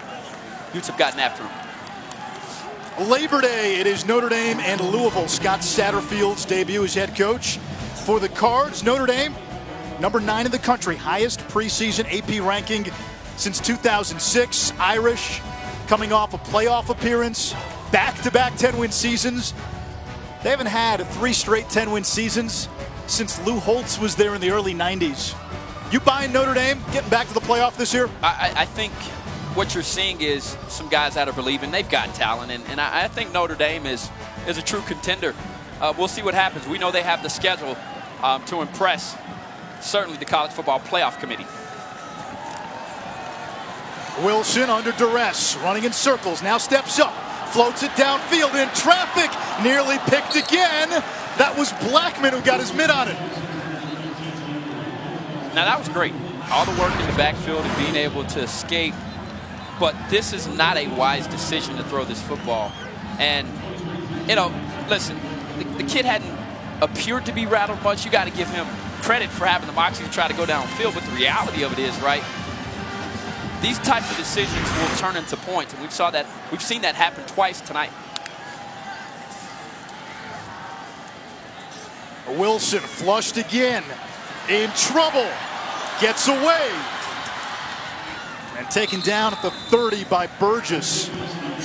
Now the other part of it, Ahmad, is Zach Wilson might not see a defense this good all season. Well, fair enough, fair point. But I thought if you're Wilson, you want this opportunity. And you know, Coach Grimes yesterday, and I asked him the question specifically, how do you keep this gunslinger mentality in this kid and take it away? They've been working on him keeping his eyes downfield more. I understand all that. But at some point, right, when you have a great player and a kid with this type of potential, you just got to guide him. You don't coach him. Let him be the wild and crazy kid that he is. Sometimes you're going to win with that style. Sometimes he's going to have some unfortunate mistakes. But I think if you're Zach Wilson, he will learn from this performance tonight. Simon with the reception for a first down. Now Wilson last year finished strong in the famous Idaho Potato Bowl. 18 for 18, 300 plus yards, 4 TDs. Perfect.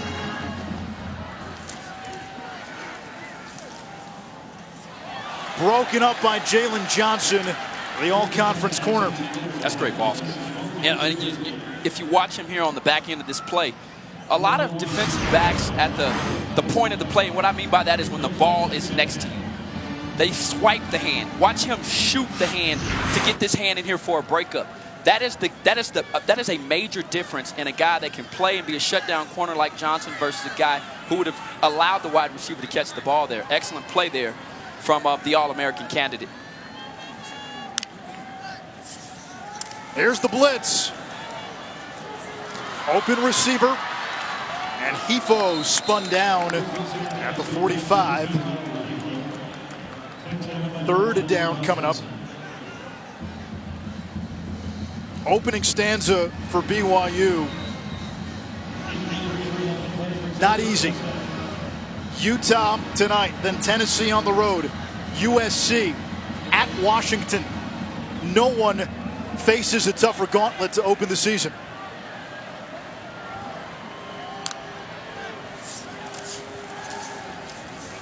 Wilson downfield and hauled in by Dax Milne.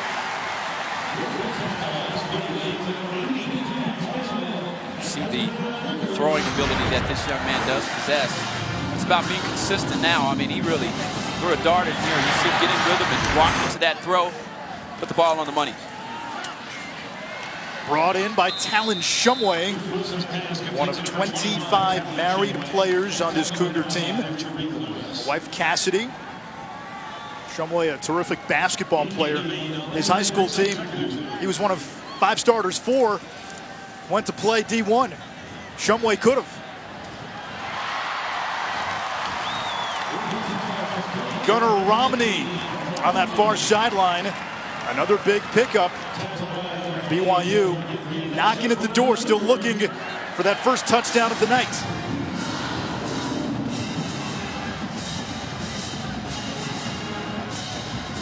Milne in the slot, Williams the running back. Tyson Williams inside the 5 and into the end zone. First touchdown is a BYU Cougar for the grad transfer from South Carolina. Watch how he sets up the defender, Francis Bernard. I mean, he just completely juked him on this first cut. I mean, you watch the patience. Watch Bernard, number 13. Whoop, I'm out. And so that was a big boy cut as BYU is choosing to go for a 2-point conversion here. Have to. Yeah. And look, you said it earlier, and these crazier things have happened. And if you're the Utes, especially in this game. Yeah, and if you're the Utes, you've got to continue to run the football knowing that BYU knows you're going to run the football. Ball goes over Wilson's head, can't pick it up. Utah has it, it's Lloyd. And he's tackled by Wilson, and it remains a 3-score game.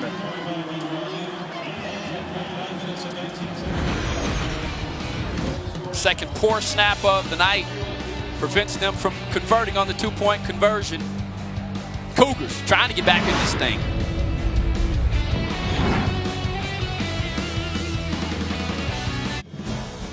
ESPN Thursday Night College Football is presented by Dave & Buster's, the only place to eat, drink, play, and watch sports. And in part by Chex Mix. Score the winning mix. McMahon, Young, Bosco, Detmer with very little interruption. That's Socrates, Plato, Aristotle, and Alexander the Great. Rain starting to come down through the jaws of darkness here in Provo. All of a sudden. Wow. A fitting metaphor for the home team tonight. Utah will have it at the 25. Let's take a look at Do More in a Jiffy, brought to you by Jiffy Lube. Utah has capitalized tonight on BYU mistakes. Turnovers have told the tale of late in this rivalry. And Utah 20 points off turnovers, 2 pick sixes. It's been the difference in the ballgame when you look at the score. I mean, clearly. And you don't have to be a mathematician to know that if you prevent those plays, you're talking about a game that comes down to the fourth quarter, and now you're trying to struggle and battle as fans are filing out of here. I mean, it's starting to come down.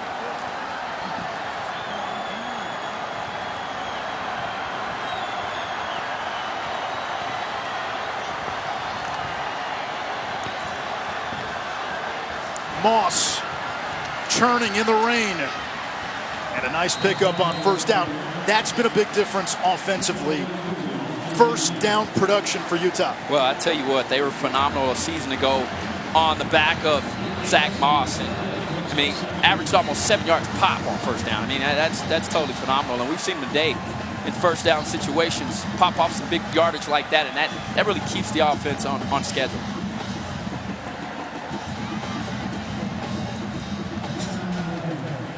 Injured player right now is Chaz Ayu. We're down to the camera angle that you see right now. We're told there might be lightning in the area, so a few of our cameras have been cleared.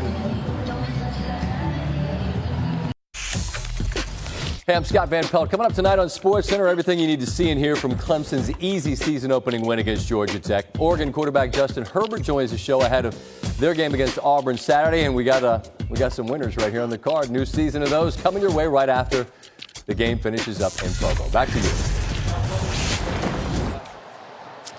Well, about that. There is lightning in a 5-mile radius, which means the game is suspended as of right now. 9:01 to go, fourth quarter, 30-12. Utah on top, and they will have to hit the pause button for now until lightning leaves the area. We mentioned the rain was coming down. Our camera guys saw that there was lightning in the area before we went to break, so we were pulling back 3 of our cameras. So delays have dangerous ends, right? We're going to maybe wait a while for the dramatic conclusion of this one. Yeah, let me tell you something. As a former Texas Longhorn, though, this brings back some bad memories. I remember when the Texas Longhorns came in here and Taysom Hill totally wore them out. In the rain. In the rain. I mean, the kid had 17 carries, 259 yards. He averaged 15 yards a carry, 3 touchdowns. They couldn't stop him. Not to mention Jamal Williams rushed for 30 times, 182 yards. After that game, the head coach now at Miami, the Miami Hurricanes, Manny Diaz was the defense coordinator at the time, gets fired on the ride home. It was a wild night, and this rain reminds me of that here in Provo. And as the Utes tonight, though, have controlled the rushing attack in the second half, and that's really been the difference. They've come out here and convinced everybody on this football field of their power and authority when it comes to rushing the football. We said it at the very top of the broadcast. Great expectations is the theme for Utah. This is a program that saw undefeated seasons in 04 when Urban Meyer was the coach, Alex Smith was the quarterback. Did it again in 08. One of only 4 teams this century with multiple undefeated seasons. Right. But because of conference affiliation at the time, they were never really in that discussion to have a realistic shot of playing for a championship. Now under the Pac-12 banner, you get through the season undefeated or with 1 loss, you've got a shot and you've got a pathway in. Right. That makes the stakes that much higher for Utah. I agree. Off to a good start. Play about to resume at LaVell Edwards Stadium in Provo. The Holy War, and of course, there has to be some kind of wrinkle. We had a weather delay with 9 minutes to go in the fourth quarter. Utah with the ball leading 30-12. The fans found ways to entertain themselves. Weather delay of a little less than an hour, but play is about to resume momentarily. And Schroff alongside Ahmad Brooks, Chris Budden trying to stay dry down on the field. All right, players' perspective. Still 9 minutes to go in this game. What does a weather delay do to the winning team? Well, it tests your mental focus, right? Because you go into the locker room, these aren't things that you prepare for. So what happens is the coaching staff is trying to go over adjustments. The players are trying to stretch to stay loose and warm, and it can really get you off base. I can tell you right now, if you're Kalani, this is something that you try to go back in and tell your team, hey, anything can happen. Remember what happened on the road a season ago And if you're the Utes, you know you've got to come out here, be all business, and finish the mission. Yeah, still 9 minutes to go, and Utah's done it with defense today, especially opportunistic defense. 2 pick sixes in this game. Well, and they were both, in my opinion, poor passes from Wilson, trying to break the pocket here. An excellent play there from Bernard to take it back to the house. And then the second one here was just a ball that he shouldn't have thrown into double coverage and falls right into the hands of the defensive back who takes it for points. And then you come back. Huntley was the reason on this scoring drive. Had over 28 yards on this opening drive to come back, and then the hammer. Zach Moss, he's really taken over this ball game now, running with authority, determination, and power, just like we know this young man is capable of doing. Chris, you spoke to Kalani Sitake. What did he tell you? I did. He might be the only one in this stadium happy about the rain delay. He said it was a welcomed interruption. He brought the guys in, kept them loose, got them back out here, warming them up. I watched him talk to Zach Wilson the entire time, trying to pump him up. As for Utah, Kyle Whittingham, chance to reevaluate his kicking game. He was watching his kickers very closely during that warm-up period. And they've had some issues. In fact, Andrew Stroud, the starting kicker, was pulled in favor of the freshman Jaden Redding. They also changed the holder after some issues with snaps. Utah has won 8 straight in this rivalry. They have the ball. It's 2nd and 3. Utes on their own 32-yard line, looking to make it 9 straight in the Holy War, which would match the longest winning streak by any team in this rivalry. Zach Moss gets the call, bursting through the middle.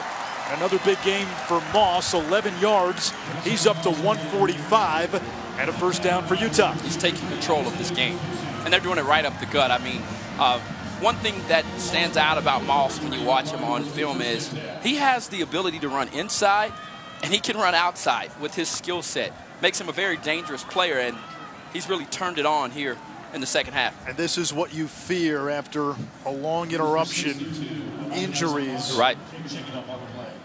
Onto Naisa Mahe, the injured BYU player, part of the defensive line rotation. What did you do, Ahmad, in your playing days to stay loose when you had these kind of delays during a game? Well, in my career, I've only gone through 2 of them, and it really does take a leadership team, you know, where the leaders on the team are constantly telling the guys what they need to do, and then a coaching staff that prepares for this and keeping them focused. Use it as an opportunity to go back in and discuss your game plan and to keep the guys' brains sharpened in the game. It's a very difficult decision, and I put more of the onus on the coaching staff, because it is their responsibility to make sure that the players are prepared, and this is something that is very unique. It's week 1 of the season. BYU has a daunting schedule ahead. I'd say. At Tennessee, USC, at Washington. No one has a tougher road early. And if you look at their schedule, according to ESPN's FPI, BYU is an FPI underdog in its first 4 games. Favored the rest of the way, but this is a big season for Kalani Sitake. He does not have a contract beyond next year. You start 1-3 or 0-4, all of a sudden the noise surrounding the program gets louder. On the ground once more, and Moss still churning. A first down yardage for Utah this second half has certainly helped this offense, but overall, how would you assess Utah's offense today? Dominance in the second half, and first down is his down. Zach Moss, we talked about it, 53% of his yards a season ago coming on first down, and you know that's demoralizing as a defense. You come back out, you're trying to stop a guy like this, and I tell you what, it took him a while to get going, but he appears to be a guy that's healthy, and everything we saw tonight, from a stiff arm to the speed, the burst, the explosive nature of his game, it appears as though it's still intact. Moss again, a couple of nice cuts, eating up chunks of yards. That's 8 more. He came into this season needing 574 rushing yards to become the school's all-time leading rusher. Eddie Johnson holds the record. He played in the late 80s, and in week 1, Moss padding those numbers, 163 yards tonight. including a touchdown. Did you see that cut and the ability to get and accelerate? You know, the one thing is when you see a dominant back like that, that has lateral movement the way that Moss does, if they can maintain their speed through their cut, they become even more dangerous. And he's got power, he's got speed, he's got a complete game as a tailback. This is Jordan Wilmore, the freshman, and gobbled up for a short loss, 3rd down. Utah chewing up clock in this second half. BYU has only had the ball for about 7 minutes. Utah in that 3rd quarter had the ball for 12 minutes. And this BYU defense, they're worn down. I mean, when you start to look at numbers like that, it's hard. I mean, just about the time you warm up the bench on the sideline, you're back out on the field, whether it be a turnover and your offense inability to score and to even maintain drives. I mean, they haven't even been able to get a breather tonight. And now a steady dose of Zach Moss, who plunges ahead for a Utah 1st down. If you're a tired defense, boy, and you've got that bulldozer coming at you. I'm excited to see what he's going to do this year. And the Pac-12 knows they've got their hands full trying to stop number 2 this entire season. He's the type of player that you can anchor your offense on. And if he remains healthy, I've picked the Utah Utes and several other people. There's no, mystery here. Why? Because of the offensive talent that returned, and when you have an anchor like Zach Moss who can wear down defenses and produce the way he does, they've got a great shot. Moss up the middle to the 30. Saturday college football back on ABC. There is a flag down. Oregon and Auburn, a top 25 matchup. Justin Herbert, quarterback for the Ducks, a Heisman hopeful. Bo Nix, a true freshman. His dad was a pretty good quarterback at Auburn. And Auburn's got another Bo, Gus Malzahn. Face mask. Defense number 22. Half the distance to the goal. Automatic 1st down. And frustration setting in for BYU. But that Auburn-Oregon game, significant for the SEC and Auburn, sure. Gus Malzahn's on the hot seat. But you still have Alabama. You still have Georgia. The Pac-12 certainly needs Utah in the South. They need Oregon and Washington in the North. It's been 2 years in a row they've been shut out of the college football playoff. And really, since Oregon made the championship game in the first year of the college football playoff, the Pac-12 doesn't have a playoff win. It's a league where the perception took a big hit in week 1 last year. Oregon win against Auburn would go a long way to repairing some of that.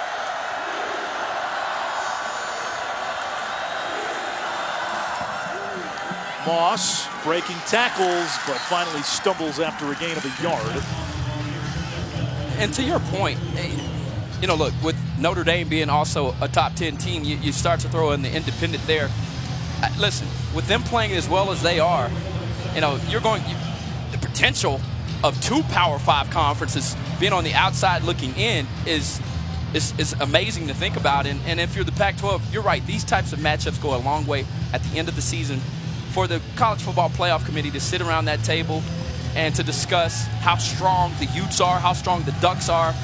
And so these games do matter. If you're asking me, I think early on in the season you can determine when you play some non-conference games just how strong your conference is. Moss again. What does a game like tonight do for Utah in the Pac-12? Because BYU, not a Power 5 school per se. They play a big boy schedule for the most part. This is still a heated rivalry, and you're going on the road. It could very easily have been a trap game for a team like Utah, which has all these expectations, some of the greatest in program history, 30-12. I mean, it's been a convincing enough win for Utah. How does this bode for the rest of the conference? You know what it tells me and it shows me is that they've got leadership on this team, and this is the one thing that Kyle Whittingham has talked about throughout fall camp. He really likes this team because of their leadership. They've got a lot of senior veterans that are playing. And tonight they kept their team focused just enough to be able to do what they needed to do to take out their rival in the first game of the season. Moss again on 3rd down. He appears to be close. You know what makes him so difficult to tackle? This will be a 4th down, and and they're going to put it back on the ground, you would assume. But you know what makes him so difficult to tackle is, you know, tackling is a science, and I always say that. And you've got to determine, is this guy going to try to run me over or run by me? And you got to do that in a split second. He makes defenders decide what they have to do, and then you still make it beat. And oh, by the way, he can run by you and run through you. So sometimes there's small choice in rotten apples. Timeout BYU.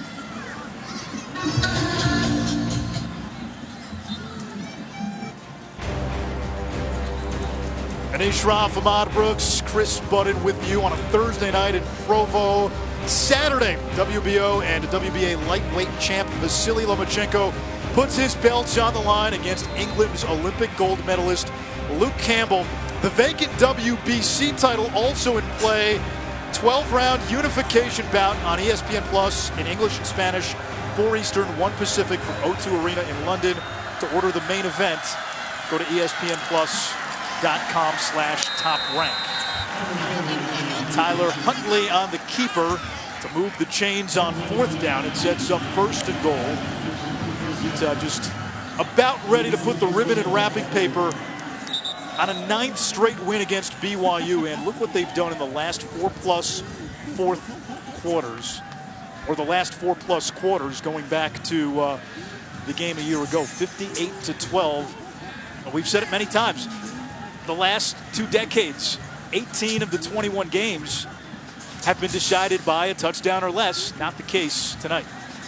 And I thought they came out with a different purpose offensively. They wanted to run the football and establish that they could win the line of scrimmage.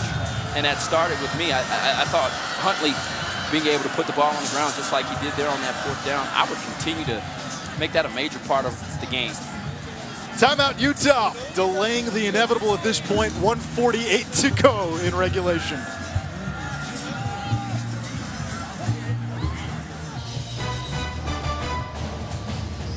Labor Day, Brian Kelly and Notre Dame doing work against Louisville. Scott Satterfield's debut for the Cardinals coming over from App State. Notre Dame fresh off that college football playoff appearance a season ago. What can you say about this drive to close out the game? 11 plays, 72 yards, chewing up the clock. Wow. And now going into victory formation. 1:48 to go. Utah about to make it 9 straight against BYU. Now, there was a Dickensian theme to this game. Great expectations.